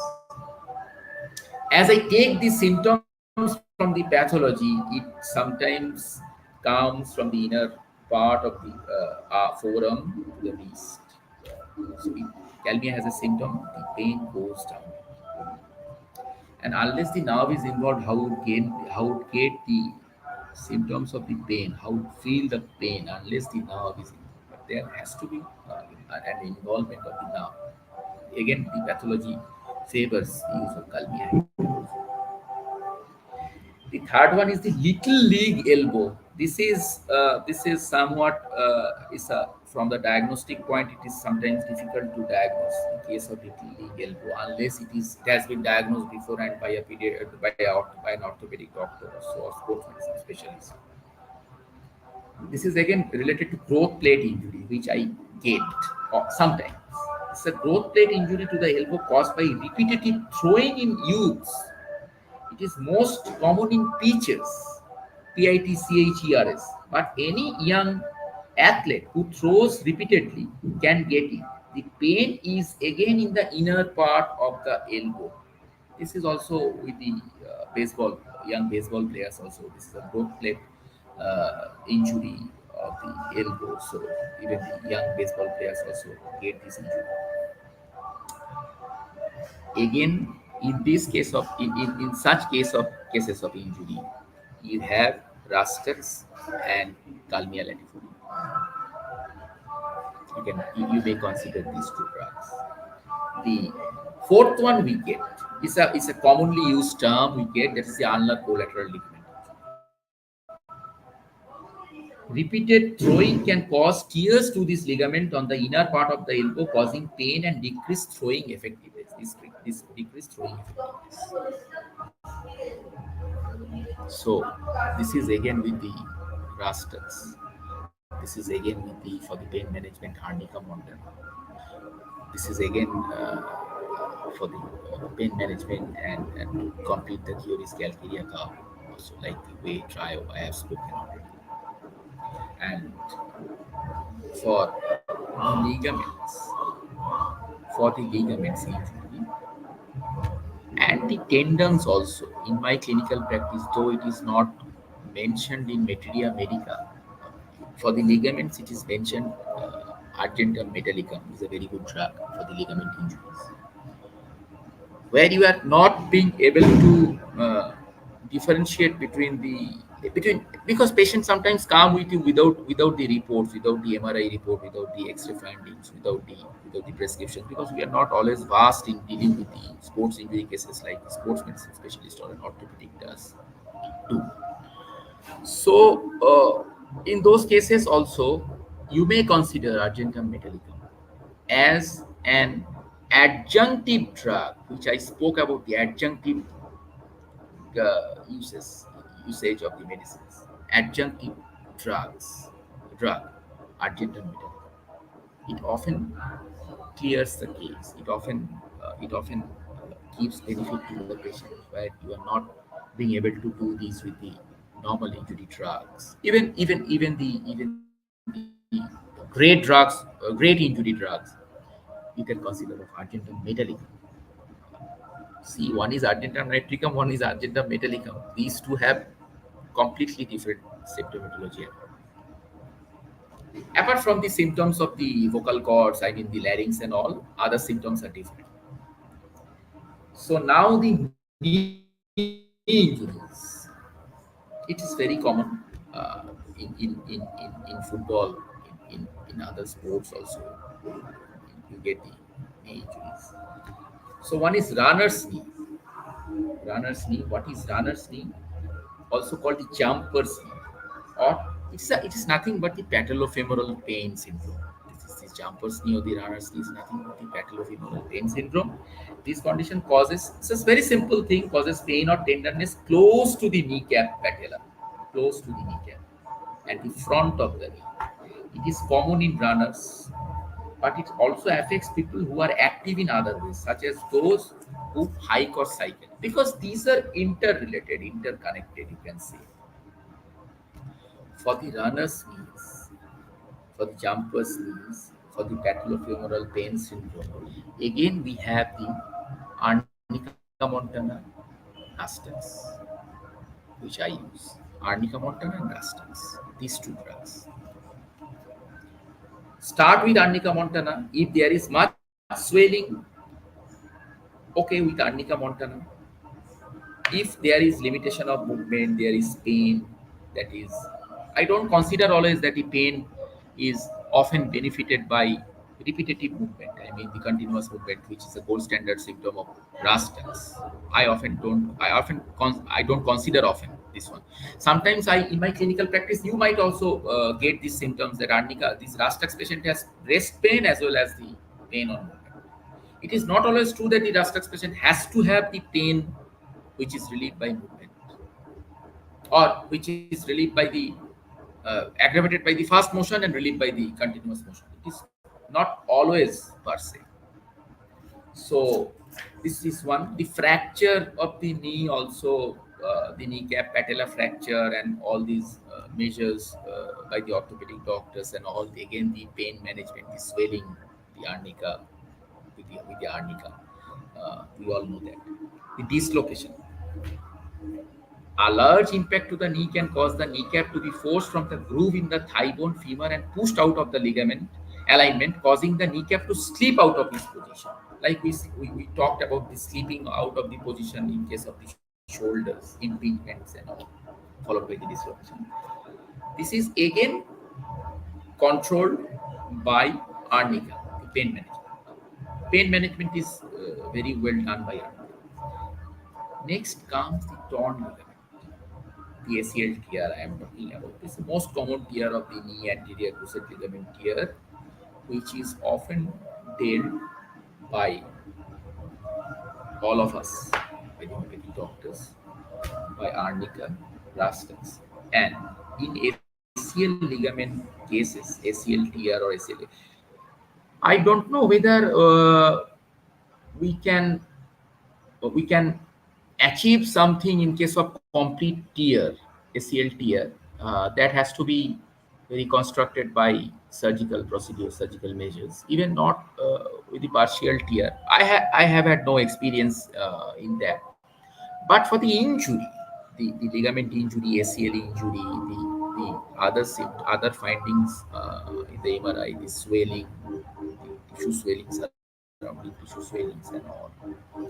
These are well managed by homeopathic medicines. But here there is a trial I apply in such cases. This trial is arnica montana, ras toxicodendron, and argentum metallicum.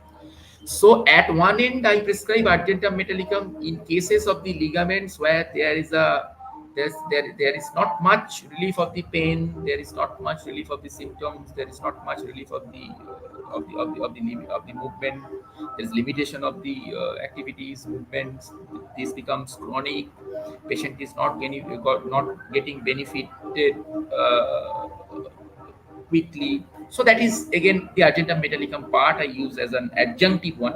But in such cases of ACL tear or the say patient is not always it is not always true that the patient if you get a case of ACL tear today and people is going for a surgery tomorrow. Sometimes patient come to you having a span of time. Patient wants to get the pain relief. Patient wants to get treated by you for a fortnight. By the time patient is mentally prepared for the surgery to be done. Even I remember a case of ACL tear of one of my patients who is a teacher of the economics. There was a tear. I mean, I don't remember exactly whether he was involved in us in football in a football play in his school annual sports between the teachers and the students. There was a fall or a kind of a jolt or knee sprain.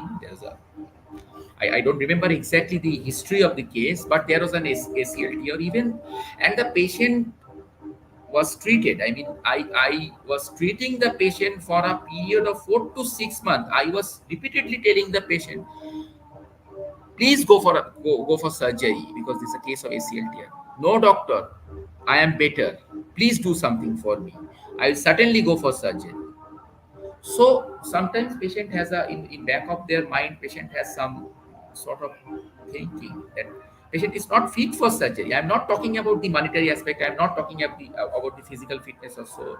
Patient is not mentally prepared for the surgery. This is another aspect with the homeopathic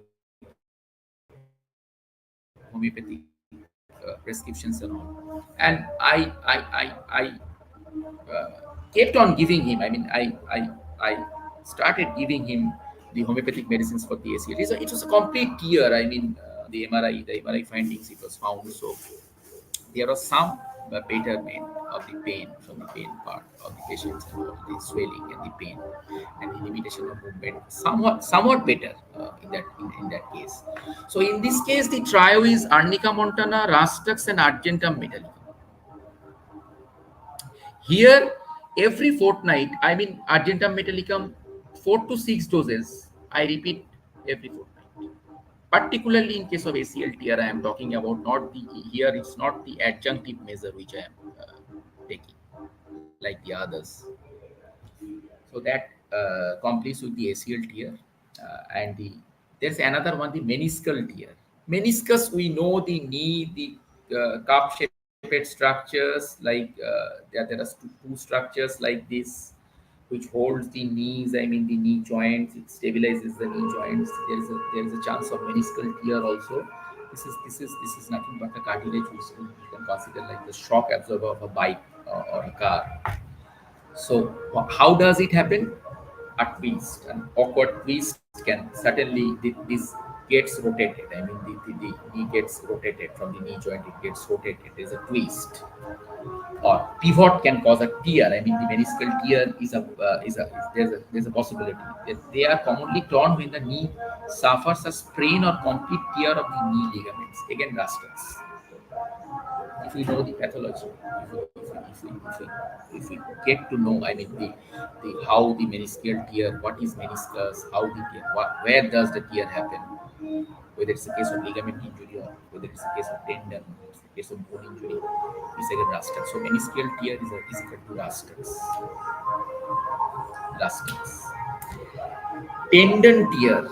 Tendon tears tend to be more common in middle-aged people. As I told you, the tendon gets more stiff once a patient grows older.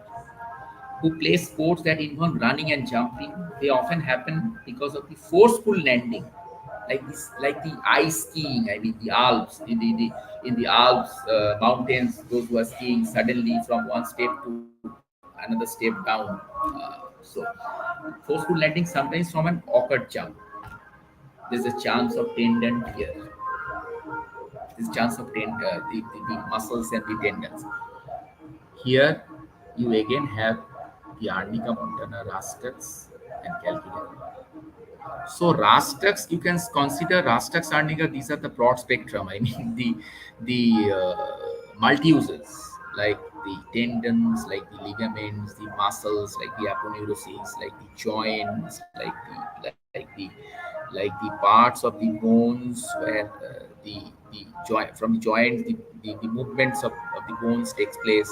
All the places Rastax covers all those places. Now come to the point of the leg injuries. What are the leg injuries? Orco, hello, hello, Orco, hello, Orco, hello. Am I audible, Orco? Hello, Yes, sir. Yes, sir. You are audible, sir. Sir, the time is up for hello. now. Pardon? Hello, sir. The time is up for now, sir. The Yes, tell one me. hour time. Okay, okay. Okay. What to do? Should I continue now or I should stop here? Sir, it's best to stop here since it depends on the moderator. It depends on the moderator. Moderator, sir, Manumit, Uh, sir, what do you okay, say? okay. Please, yeah. Please ask the No, moderator, or we he can can continue. do it He can later on. continue. Okay, okay. Thank you very much. Thank you very much. So I should go into nutshell. I mean, I am going fast now because there are some leg injuries. In the leg injuries under the following headings, there is one groin pull, another one is hamstring strain, the shin splints is there. Let us consider some with the hamstring strain. What are the hamstring muscle?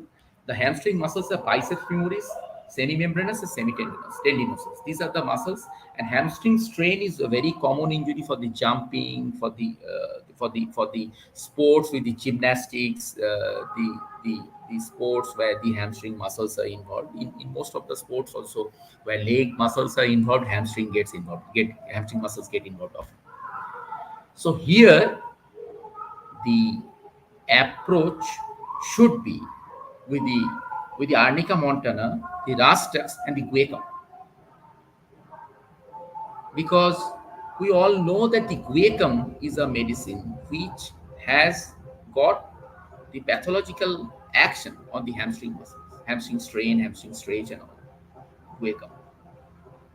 So here you can give Guaiacum intercurrently along with your other injury medicines. The shin splints I am not dealing with. This is nothing but the pain pain on the inner side of the tibia in the leg. We sometimes get it, especially with the young athletes. Young athletes, we get this kind of symptoms, this kind of injury cases, where you can use the simple pain relieving medicines, that is arnica, or you can use also this Rastax. Along with that also you can use Arnica and Rastax. These two medicines can be used for this. Now the ankle injury, ankle sprain, I have already dealt with. The another one is Achilles tendinitis. What is that? I should elaborate a little bit. An Achilles tendon injury results from a stretch, tear, or irritation to the tendon connecting the calf muscle to the back of the heel. We all know the location of the Achilles tendon. The Achilles is the largest tendon in our body, and when you used to work, run, jump, wherever you require these tendons to act. I mean, it has its function to do.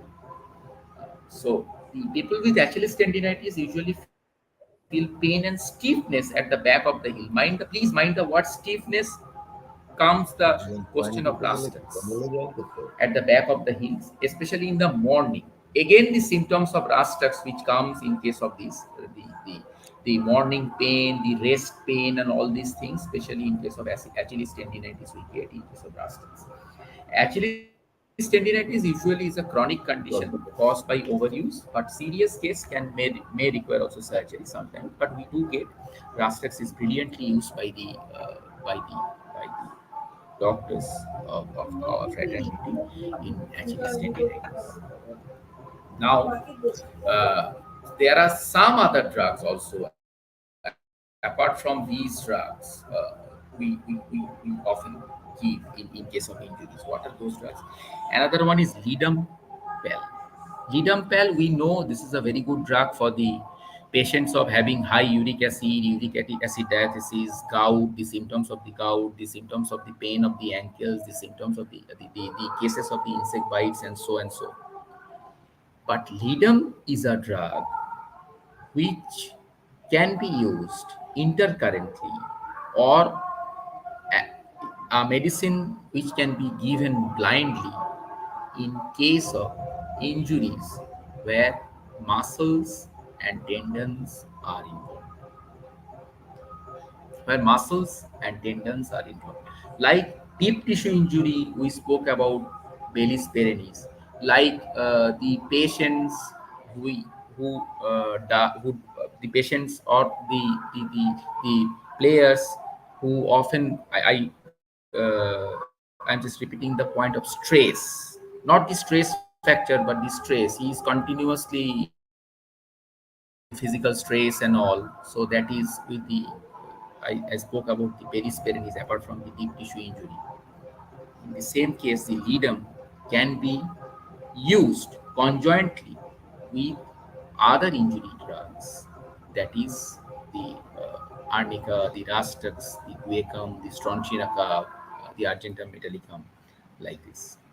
And from the last CME, which I spoke about, Calendula is a very good drug. Even it is needless to mention that it's a very good injury drug. It is very good drug for the compound fractures where the skin gets torn, where the skin is open. The fracture is compound when the skin is not intact. Why? The question of calendula comes in my from my last discussion. I am just trying to say the same thing. It checks the infection, it reduces the inflammation, it expedites the healing process. So, in a compound fracture, whatever may be, from the sports injury, from the road traffic accident, RTAs, and all, the the if you give calendula, it embraces the case nicely. You can minimize the chances of infection by giving calendula. And calendula can often be used with arnica and other drugs. There is no quarrel with any other medicines. I don't believe in the concept of giving two, three medicines which I spoke about. If you give arnica along with calendula, I think there is no quarrel between them. Arnica will act like whatever he likes to do in the case, it likes to do. Arnica has its own potential, calendula has its own potential, and they have their own zones to act upon in the body. So, in nutshell, what else can be told? I don't know from the injury point of view.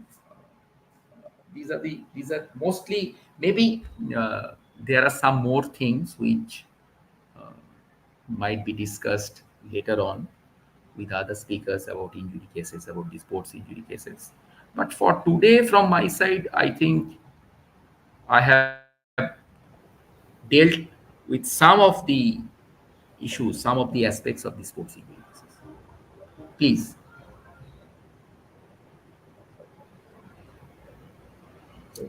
Thank you very much.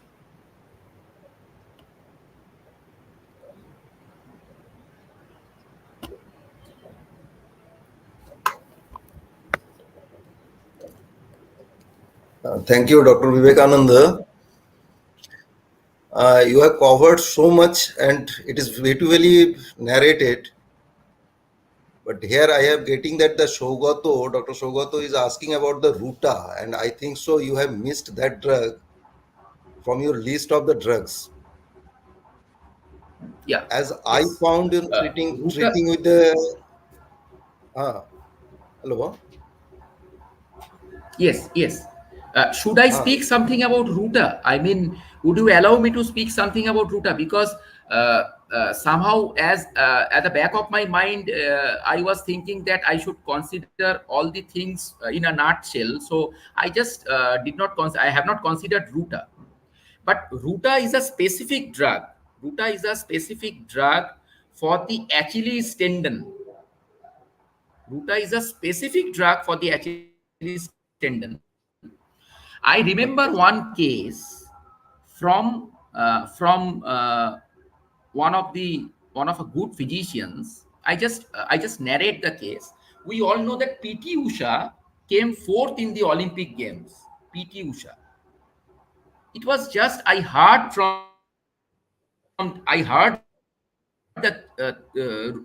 about the router, and she was treated by great Dr. Volanath Chakravorty.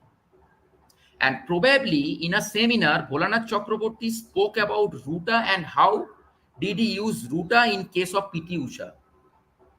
He was asked that Ruta, why Ruta, sir? Volanath Chakravorty's reply was, I don't know the whether it was true or false, but I heard this as I am telling. Volanath Chakravorty's statement was that I found Ruta has action on Achilles tendon. He has some, she has, the Pitusha had problems in her Achilles tendon that was sprain or whatever, maybe, I don't know what was the exact pathology in that. But certainly the seat of action was the Achilles tendon, and Ruta has the action on Achilles tendon, and he prescribed Ruta, and she was fit for the Olympics. Another key point for the Ruta is that it acts on the soft tissue. Any inflammatory state of the soft tissue, generally the Ruta is the medicine which acts very finely. And if it is given, generally I used to use that is the Arnica, Ruta and the Rustox. That is in the 3 sequences. Morning Arnica, Ruta is in the afternoon, and the Rustox in the evening. By this way, if I can use it within 3 days or 4 days, the patient used to get the relief from the pain. Even in case of bursitis also, the Ruta is the medicine which can be given recurrently with a higher potency, which is also helpful to minimize the inflammation, and it helps very fast. Within 4 or 5 days, it generally happens. So Ruta is the most important medicine when we think about the ports injury, as I think so. Yes. Generally, Yes. you covered all of the drugs, even the carboaniles and the other. Yes, And another point, thing, Dr. Manumit sir. Let me say another point which I got from Dr. D.M. Fobister's book, because this is a lot of discussion needs to be done for an injury. 1 hour, 1.5 hour time is short for all of us. Calcarea fluorica can be used adjunctively with Rastux or Ruta or both in case of chronic injury cases. Calcarea fluorica either in 3x or 6x forms or in 200 potency. That is also an adjunctive drug for injury. Calcarea fluorica. That is also in my prescription. I sometimes don't get that because there are a lot of things to say. Even before Rana, yeah. There's so many medicines are there. A lot of drugs are there. Even Buforana is a very good drug for cut injury of fingers. Another I am getting, that is the lactic acid. That is what is the question coming up. Sir, can you please tell me a list of homeopathic medicine for the increased breathing capacity, reducing lactic acid buildup and improving the recovery, improving stamina and environment? In acute state, very good. You can go forward. Okay. Very good question. Yeah, sure. See, in increasing the stamina, being a mountainer's drug, which we find from the Materia Medica coca. I have had no experience with coca so far. Even whatever the pathologies I got from the different study materials of coca from internet or from web, WEB web, an internet source. I have never found that coca is certainly going to give you benefit as a mountaineer remedy. You are hiking, you are trekking, you are going high altitude. Coca is useful, but very good question. I miss this point for my patients, the trekker patients, for the mountain hikers, the hill, those who goes to hill. I tell them to keep Arnica montana. It is a mountainer's remedy. It clears the fatigue often. It endures. It energizes you. It gives you stamina. It boosts you up the very next day when you starts hiking after the morning sunshine. When you start hiking Arnica montana. That is the drug which I use, but I don't know exactly whether it increases the breathing capacity or not, because breathing capacity is somewhat related to your the oxygen, carbon dioxide, tissue perfusion, PaO2, PaCO2, FiO2, and all these things. This is a different and different discussions altogether. Our partial pressure of oxygen that falls once we go up, not the partial pressure of oxygen, exactly the FiO2 part which gets fallen once you ascend, the high altitude.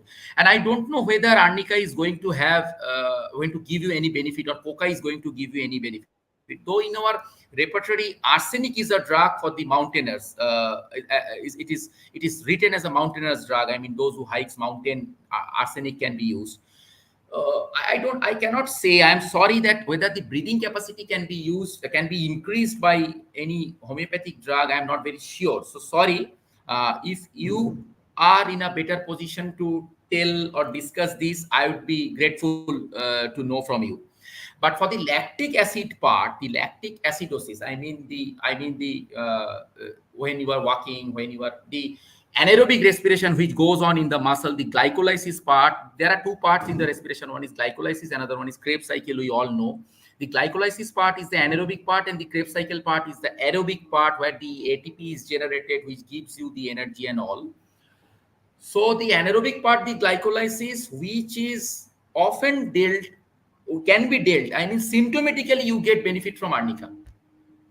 Symptomatically, you get benefit from arnica if you see some of my patients, after giving arnica, after keeping arnica, they keep arnica with them after they return from the different hilly areas. They often tell me that once I have arnica in the night before sleep, the very next day I don't feel any fatigue and my muscle aches are gone. So this is That what is your experience. I cannot Mine is say the that I have gone through. mine experience is the Rustox. Yeah. Mine experience is the Rustox. Thank you. When Thank the you. Thank patient you, sir. comes with Thank you very the much. fatigueness, Thank with you. the so I use the Rustox, that is the 1 m, and that is repeated slightly in 10-15 minutes, 3 doses. That may be the personal experiences. Okay. Uh, Nice thing. so Very informative thing I heard from you. Yeah. and another Yeah. thing, what I used to do in the Yeah. sports injury or the injury cases, that is, I used to use the Arjuna or the Ashoka mother tincture, that is used as an Okay. applicant over the site of the injury, where there is, if the sprain is there, if the dislocation is there, or any such type of strain or the swelling which develops after the trauma. Generally, I use that Arjuna or the Ashoka. In both of them are using gives a good result over that swelling, and it immediately in the next morning or 24 hours the swelling goes off, and the sprain and the pain generally goes off. And that application must be done in a very thin bandaging way. That is the I used to say that the place a tissue paper over the site and moisten it 2 to 3 times in a day.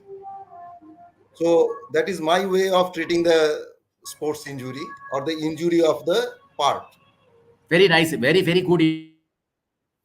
Okay, and obviously, if there is a injury or the cut injury is there, Very good calendula is the best information. medicine. There was no other word regarding the calendula.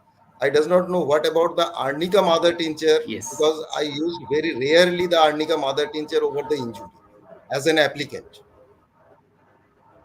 So Okay, sorry for the interruption, Dr. Manumit sir.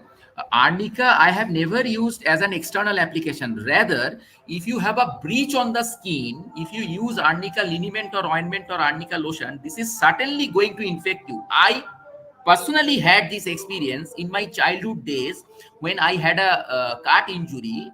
So I mistakenly used arnica ointment, which is there in my home. So it got badly infected and inflammation was very no difficult. Then ointment. I had to take antibiotics and all. I avoid the ointment So as if because there is a I breach of skin, yeah, because if there is a there is breach two of things. skin, there is no arnica, sir. I mean, No. Arnica I never I just a use moment, sir. very rarely I used. But one thing I will tell here Yeah, that do not dilute the mother tincture with the water or use as it is clean one and raw Yeah. surface is there. Just apply a thin layer of the ointment as because the sensitivity is more. Yes, yes, Because the yes, burning yes, sensation which yes, occurs with the application of the mother tincture that is maybe unbearable by the patient. yes, So yes, at that moment, just use a yes, thin yes, layer yes, so that the burning can be minimized. yes, But if the patient gets yes, habituated with yes, that burning, just avoid the ointment because ointment and application dilution of the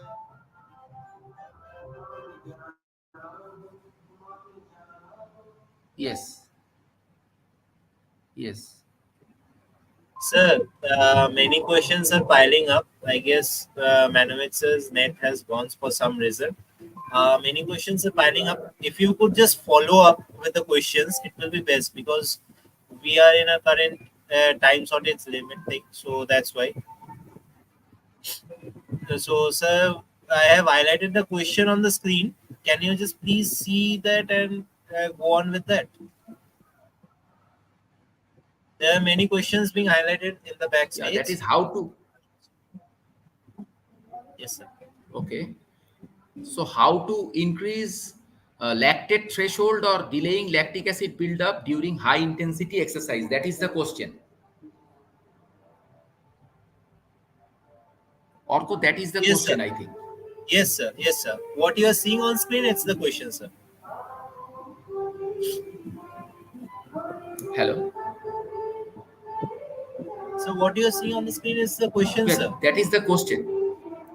Yes, sir. Yeah, okay. So as I have spoken before, I have had no experience specifically with the lactic acid and any other any drug from the homeopathic armamentarium, but still for the fatigue, which is a result of increased lactic acid buildup in the muscles and the tissues, arnica, as I experienced, is a good one. You can use it before as a preventive, or you can use it later once the lactic acid is built up. And what Dr. Manumit said told about the Rastex which he used with the benefits. That I can say, but I have had no data so far that typically, I mean, the lactic acid gets minimized, decreased. The level of the lactic acid already built up in the muscle is decreased by the use of homeopathic medicines. I have had no such experience or the clinical data with me. I'm sorry. But arnica and what Dr. Manumit said told, Rastex, these drugs can be used with success. okay. And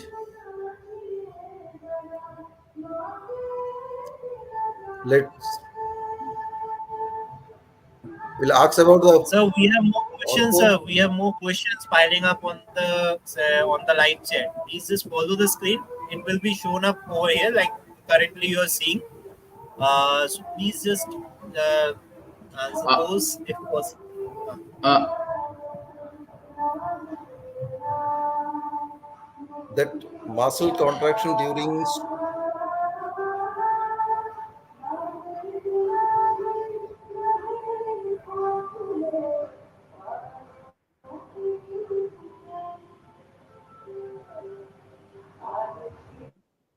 Sir, can you read the question, sir? yeah, the same It's question. I mean, how to build up? I mean, I want to delay that lactate buildup the question is same.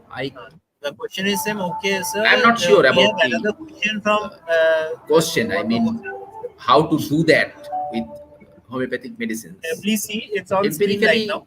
this one, Rastax and Arnica as Dr. Staphysagria can be used Another in the lateral another very stage. good question came from Dr. Shogato Ghoshal. Yes. Also, give your Yes, opinion on yes. Staphysagria as a sports medicine or after major cut, please. Yes. Very good question. I should tell it in 1 or 2 minutes. I never give Staphysagria in acute cases of cut injury, though it is clearly mentioned in the Materia Medica. It is very good for sharp, clean cut injuries by the sharp instruments.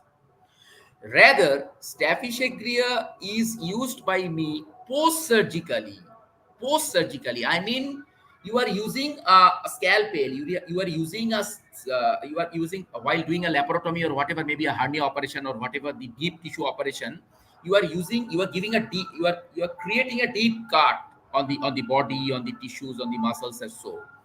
So once the patient comes from the surgery to us, before us, if he has any pain, any sort of delayed healing, then only I consider the case of I consider this Staphysagria in 200 or 1 potency. Though often it is not an often prescription from my side.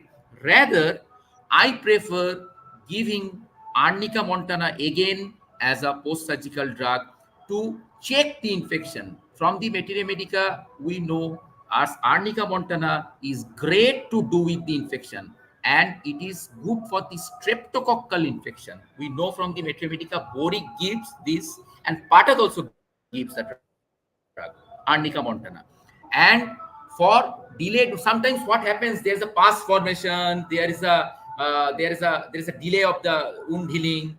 There are sometimes even chances of infection. Then, along with Arnica montana, I prescribe Calendula officinalis in such cases, but not often Staphysagria. In my clinical, in my days in NIH, I have seen my seniors,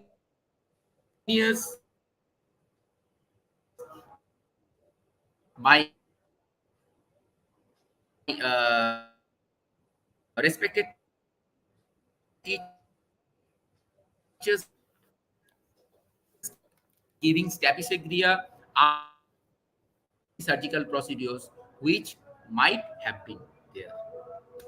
So that is for Yes. Staphysagria from my side. Staphysagria can be used in the latter Sorry for the phases. interaction. Staphysagria I can be use used that. for the I use that. latter phases, not in the acute one.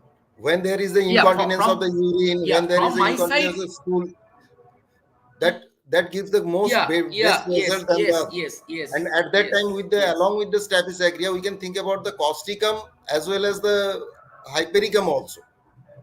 Yes.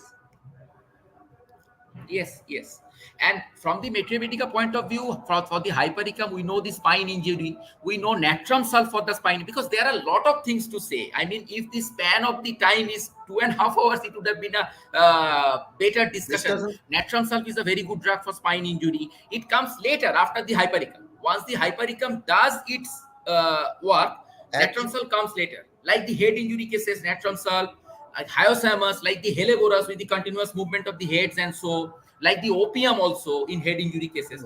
Those are the different aspects of the injury and all.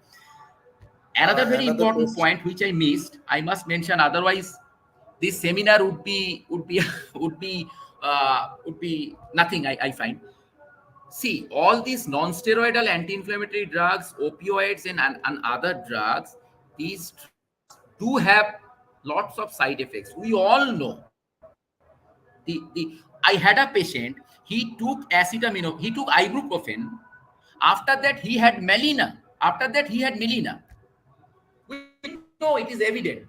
So, if we give homeopathic medicines for pain management in injury cases, in sports injury cases, we might minimize the other adverse reactions which may occur with the allopathic medicines. This is another important point, giving homeopathic medicines in injury cases. You can use Arnica repeatedly. Apart from giving painkillers after tooth extraction. You can give arnica rustrix calendula in a case after a sports injury, apart from giving conventional painkillers. I mean the allopathic painkillers. So you can minimize the adverse effects also If the potency and the of the allopathic repetition medicines. was done in proper, there may not be used for the analgesic also. Arnica is itself acts as an analgesic very nicely if it is repeated in frequently and in a higher potency. Yes. Yes, it is analgesic, anti-inflammatory, anti-infective. And It checks the swelling. and this question, as I think so, that materia medica can enhance the ability of the gymnastics. I does not think so that it will be any medicine to enhance the gymnastics ability. It is the exercise and the other things but we can support that the Dr. pain Mohua and the other Mujumdar, thing what may happen, that can be relieved by our medicine. Yes, she has asked nicely that any medicine can enhance the ability of a gymnastic. Dr. Mohua, I would like to say that per se there are no drugs. I mean, from the pathology, from the materia medica, I cannot consider. But taking the whole aspect, corroborating the whole scenario, you can use arnica montana. You can use arnica montana as a preventive. I mean, as a measure which can increase the strength of a gymnast who does with the gymnastics and all. Is any something to increase IQ, reflexes, game sense? Uh, does really IQ, reflexes mean with sports injury and medicines? I don't know. I mean there are. I mean IQ is intelligent quotient, EQ is emotional quotient, and another one is social quotient. Now, quotient is also very important to deal with people, how to interact with people. But sorry, I have no idea about the IQ reflexes with the game sense and the sports injury, so I cannot answer these questions. Anybody, if they are audience, I'd be grateful.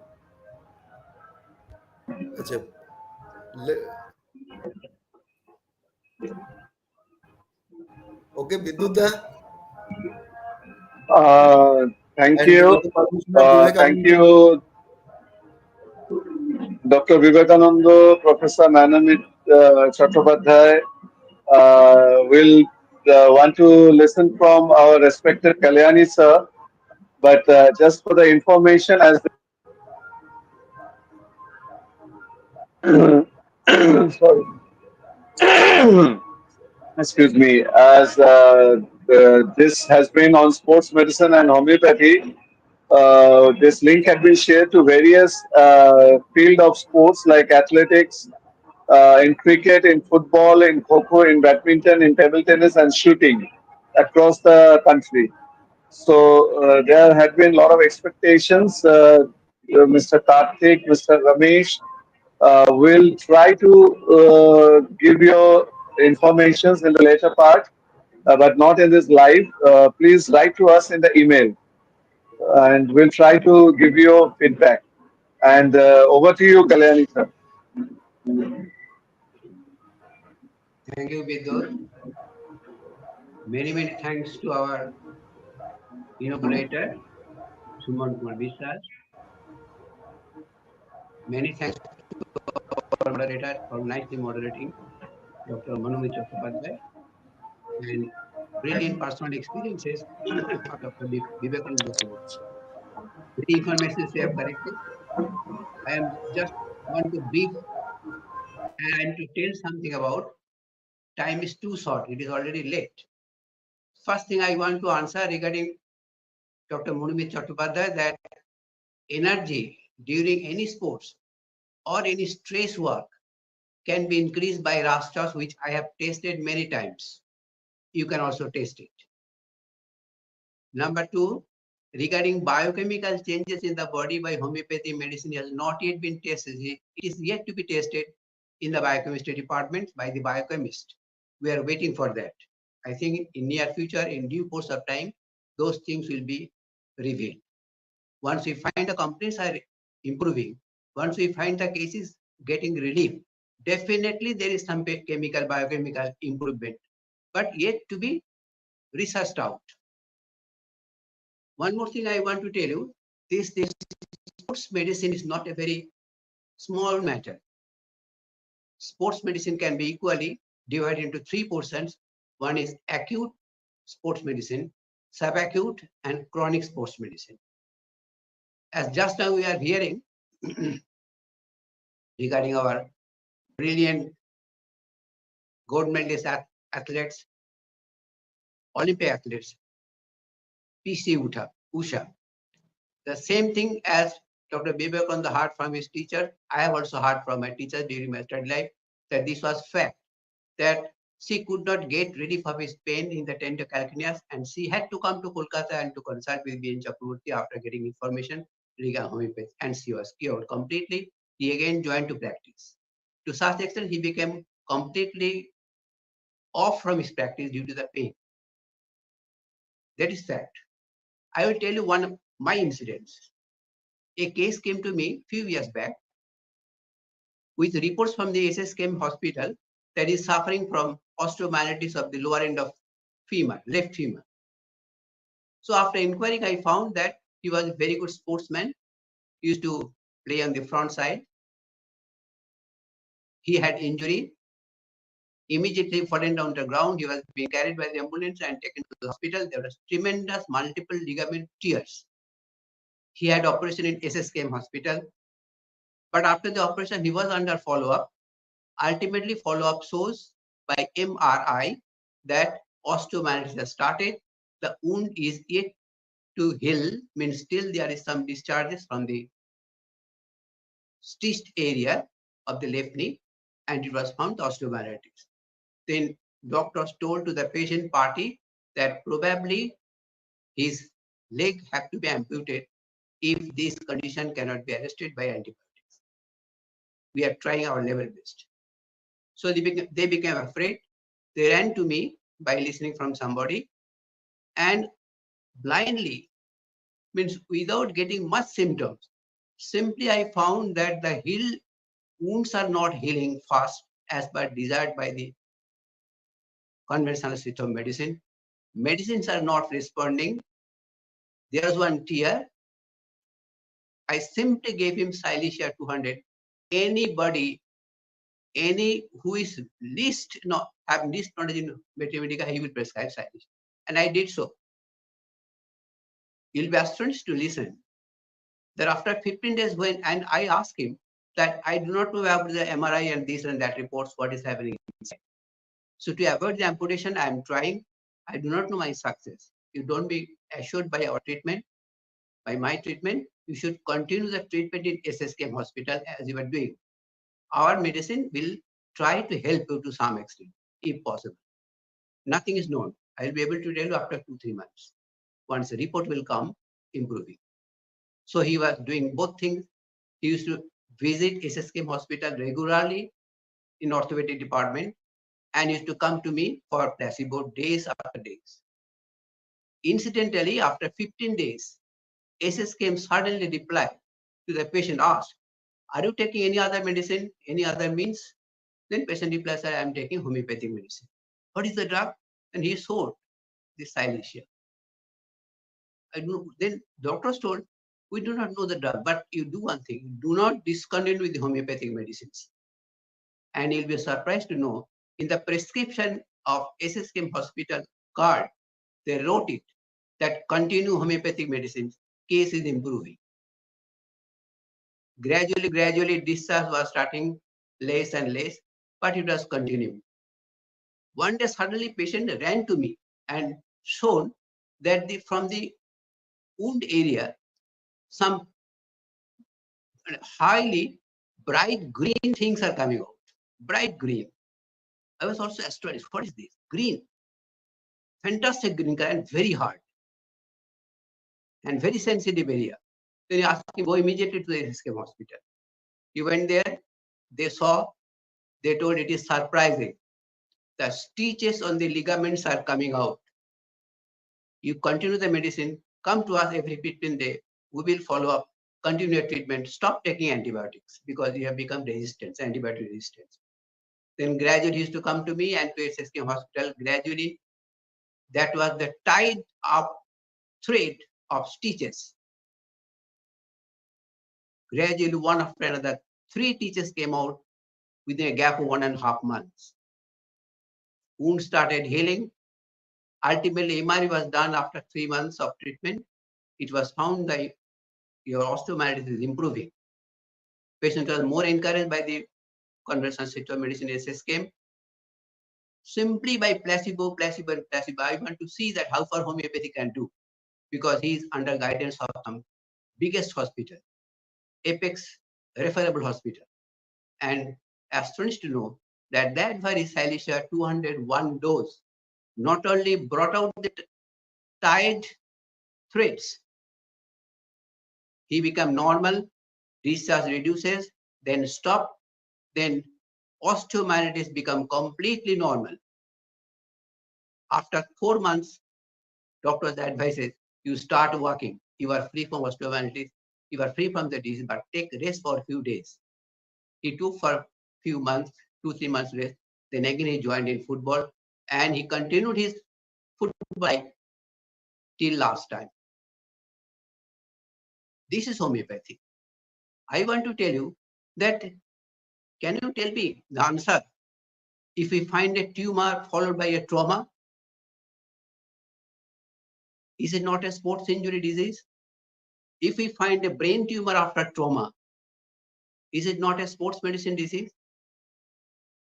If we find a tremendous inflammation in the abdominal cavity after a few months of injury, is it not an sports medicine? We have seen osteoarthritis after trauma. And nowadays, we will listen, any injury in the big joints, orthopedic surgeons themselves will tell, in later life, you will suffer from osteomyelitis. Take care of it. What I want to tell you, that obviously in acute sports medicine, in immediately serious sports medicine diseases on the ground, homeopaths, we are to some extent constrained. We cannot do whatever is necessary. But conventional system of medicine, they can do, because they have the means to create artificial pathophysiological diseases. They have experimented drugs to completely inactive the nerves to be free from the pain. They have the drugs to make the patient sedated, sleepy by the drugs. They have the drugs to make the patient unconscious by the drugs. So this type of artificial creation of pathophysiological states by homeopathy is impossible. That is why, to some extent, we are constrained in acute, severe emergency sports medicine. But we are free to treat casual treatments, sports medicine treatments like tear, sprains, injuries, cartoons, etc., as we are talking about. And we are very much free. We are confident to treat subacute and chronic traumatic diseases of sports medicine. Subacute means where the case is lingering, not getting quick improvement by conventional system of medicine, suffering for a lengthier period than required. And chronic means there is no solution. Day by day, the case is becoming complicated. Once they are given medicines, conventional system of medicine, complications are coming out. Neither the case is improving, nor the system is getting some definite way out to get rid of the chronic sufferings of trauma or injury sports medicine. In these two cases, subacute and especially chronic, we have great advantage. Most probably, it is homeopaths who have the confidence to cure those cases. As you know, regarding congenital disease, inherited disease, diseases with idiopathic pathology, immunological disorders, conventional system of medicine has got their constraints. They have got the limitation, but we don't have. We can confidently strive with those cases where conventional system medicine is restricted. But definitely we are confessing that in a serious type of emergency sports medicine, we are constrained, we are limited. There we can, as Dr. Vivekananda was telling, we can assist the system, we can help the system to accelerate the improvement. But rarely you will be able to take the case as complete homeopathic cases. Say, for example, I am telling one case, one patient, one player, football player, had got a severe injury on head, became unconscious. Can you help immediately by complete homeopathy medicine, or it is rather legal? We cannot take the risk of the life. Immediately, so refer to the conventional system of medicine to make the patient investigated and to see the things what has happened inside. Maybe there are some hemorrhage, maybe some contusion. Immediately there should be operation and necessary steps should be given to save the life. But after these steps are over, if patient suffers from any other complication, any other tumor in the brain, or any other persistent meningioma, or any other disease, there it is homeopaths who can solve the problem. I will tell you, not only in this manner, homeopathic system of medicine of sports medicine is fantastic. See, it varies from part to part, organic areas. If we get one head injury, but we think immediately of neck tumsum. There we rarely think of arnica rostrum. If we go to a neck injury, sprain, severe sprain, we have number of drugs. If we find there was sprain, during the sprain, patient suffered, but after certain time, somehow patient was able to recover to some extent and he completed the game. In the next morning, he is telling tremendous pain.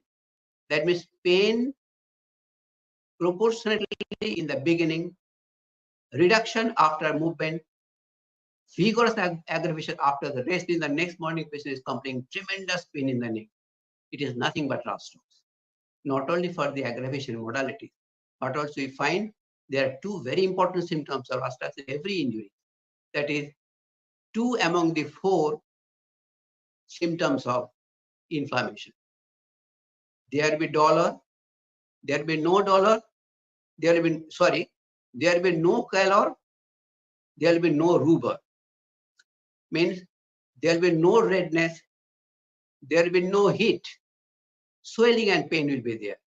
It is rastos but nothing else. Blindly by closing your eyes, you can prescribe rastos and potency should be selected as per the severity of the disease, as Arona medicine said.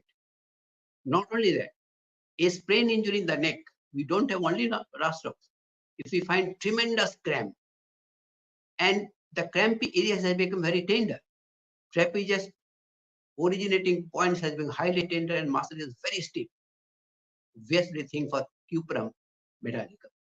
If we find single small area of the trapezius ligaments, originating by ligaments are highly tender, giving tremendous pain, obviously think of semicifug, actia racemisa. If we find the entire neck is restricted, cannot move after the sprain or strain, we should think of our lacnanthes. If we think injury is less, complications are less, but simply complaining of pain, more pain, mobility is normal, ability is normal, only complaining of pain, it is hypericum. If we find pain is to such extent that patient is going to be unconscious, tremendous pain from the neck, sometimes extended to the chest, anterior chest like heart attack, because cervical plexus, brachial plexus supplies pectoralis major muscle, sometimes pain in the pectoralis major, referred pain seems to be a heart attack. And maybe the pain radiates to the limbs also. Such tremendous pain going to be unconscious is thallium. See the beauty of homeopathy. One sprain, one strain in sports medicine, in the ground. Conventional system of medicine has got routine prescription, but we don't have. According to the uncommon peculiarity of the cases, we'll change our drugs. If the injury goes to eyes, we never think of arnica, not of rastos. None of the drugs we think of router. If the injury goes in a particular nerve and that is radiating through the course of the nerve, we don't think of other medicine than Allium cepa. If that injury goes to your abdomen, tremendous pain, we rarely go for arnica, rastos and other drugs. We think for very spirits because visceral injury. Likewise, region to region, places to places. Already Vivekananda explained fantastically that our drugs is variable, changeable, not that like any pain is rastos.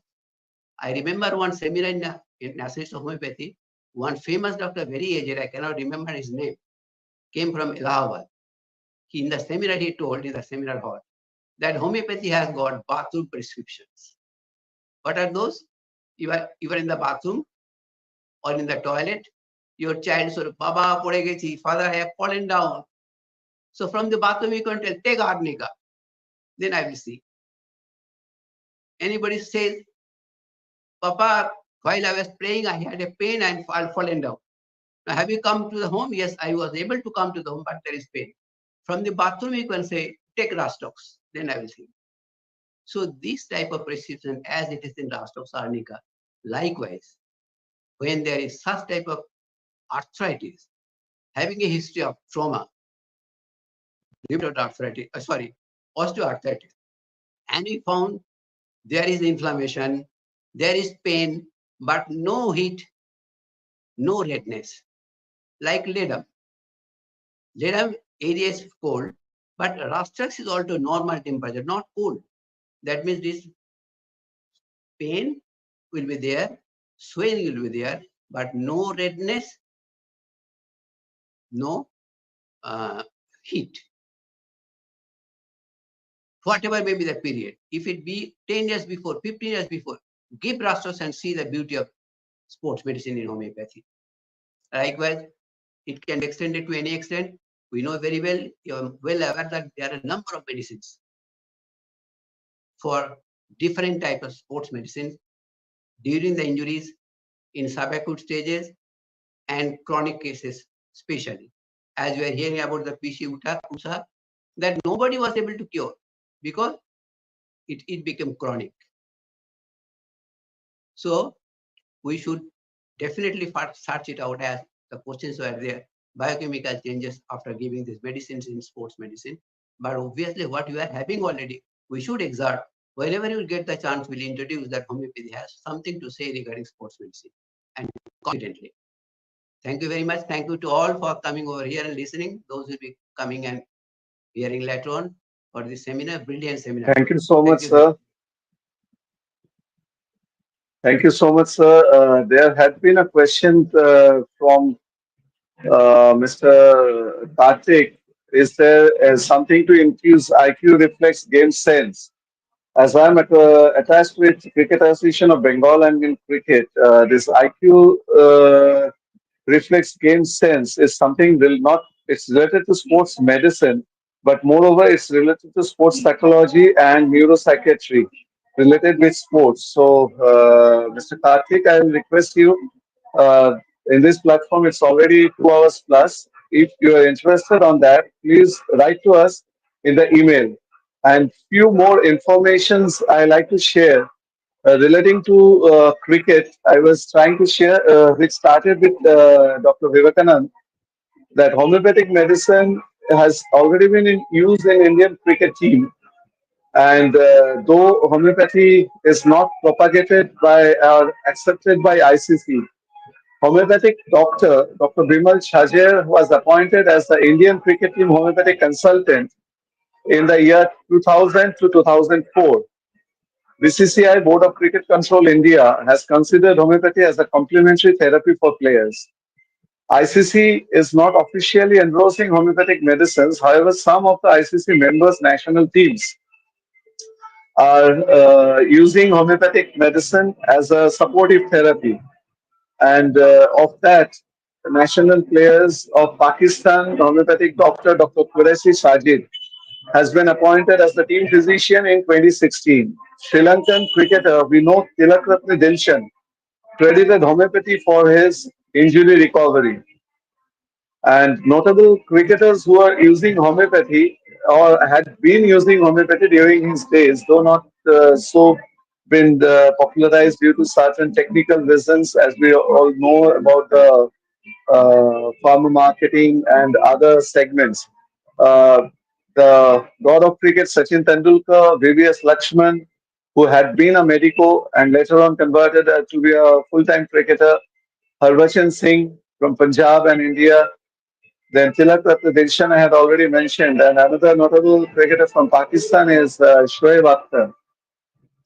So it's our request from the NIH Alumni Association platform of CME that the National Commission of Homeopathy and the management of National Institute of Homeopathy should come forward and get some communications from alumni association will surely help to get the connections. But the think tanks of National Institute of Homeopathy and National Commission of Homeopathy should come forward and establish link with Board of Cricket Control India, with the National India Athletic Federation, and with AIFF, and also with the Shooting Association and the Olympic Association. So these are certain areas which we should. Yes, Shogata had been mentioning about MS Dhoni. Yeah, Dhoni had been using, but as you all know that these are not coming forward due to certain restrictions, which we cannot reveal on the social media. But we homeopaths should come forward, be bold enough to face the challenges, and we have our stalwarts like Dr. Kalyani sir had been very candid on his approach once he said about that footballer who had been referred to him from SSKM hospital. So we all should come forward, and instead of just uh, arguing on within our own selves, please come forward and let's propagate homeopathy in all aspects of sports. We might be having further sessions on sports medicine, sports psychology, sports psychiatry. If the alumni of NIH they come forward and share their experiences. And thank you again. With this, we have another information to share with our executive committee is seriously pondering on the fact to have an alumni meet at NIH on any times in December this year. And this is the 49th year of foundation of NIH. Coming year 2025, we'll be having the 50th anniversary of NIH foundation. So all the people who are related to NIH, the alumni of NIH, please stay tuned, keep in touch with us, and we are seriously planning to have a get together, alumni meet, subject to certain criteria, but seriously and surely with the blessings and good wishes of all and blessings of our seniors, our teachers. This year we will be having an alumni meet in National Institute of Homeopathy campus. With this and with the permission and pranam to Kalyani sir and all the seniors, those who are watching and blessing us, I am returning to our backstage editor, Dr. Orko Mukherjee. Thank you, Bidyut, for giving brilliant information to encourage all of us. Many, many thanks.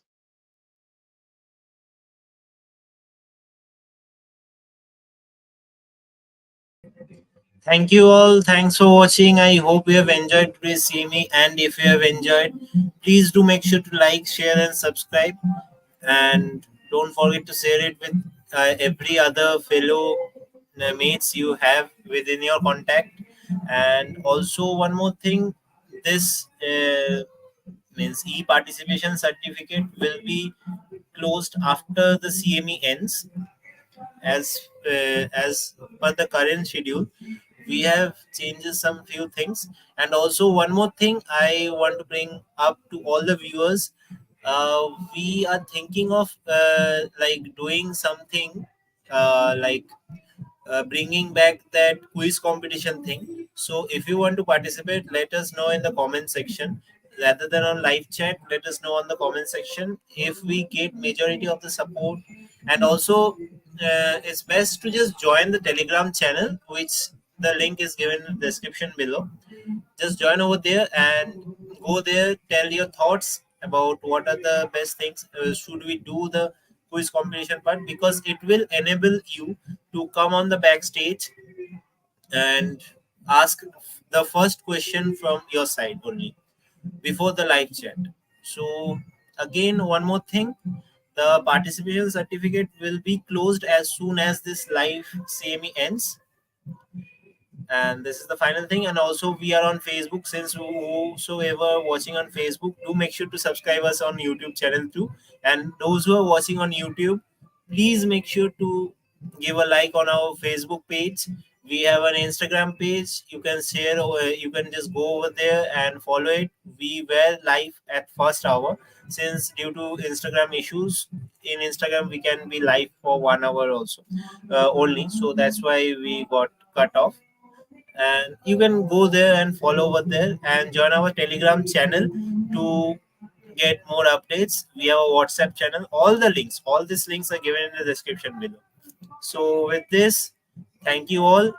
And also click on the bell icon and click on the all notification item, because you do not want to miss any other updates. So with this, see you in our next CME. Until then, it's me, Orko Mukherjee, with you all, saying good night and Shubho Vijaya to everyone.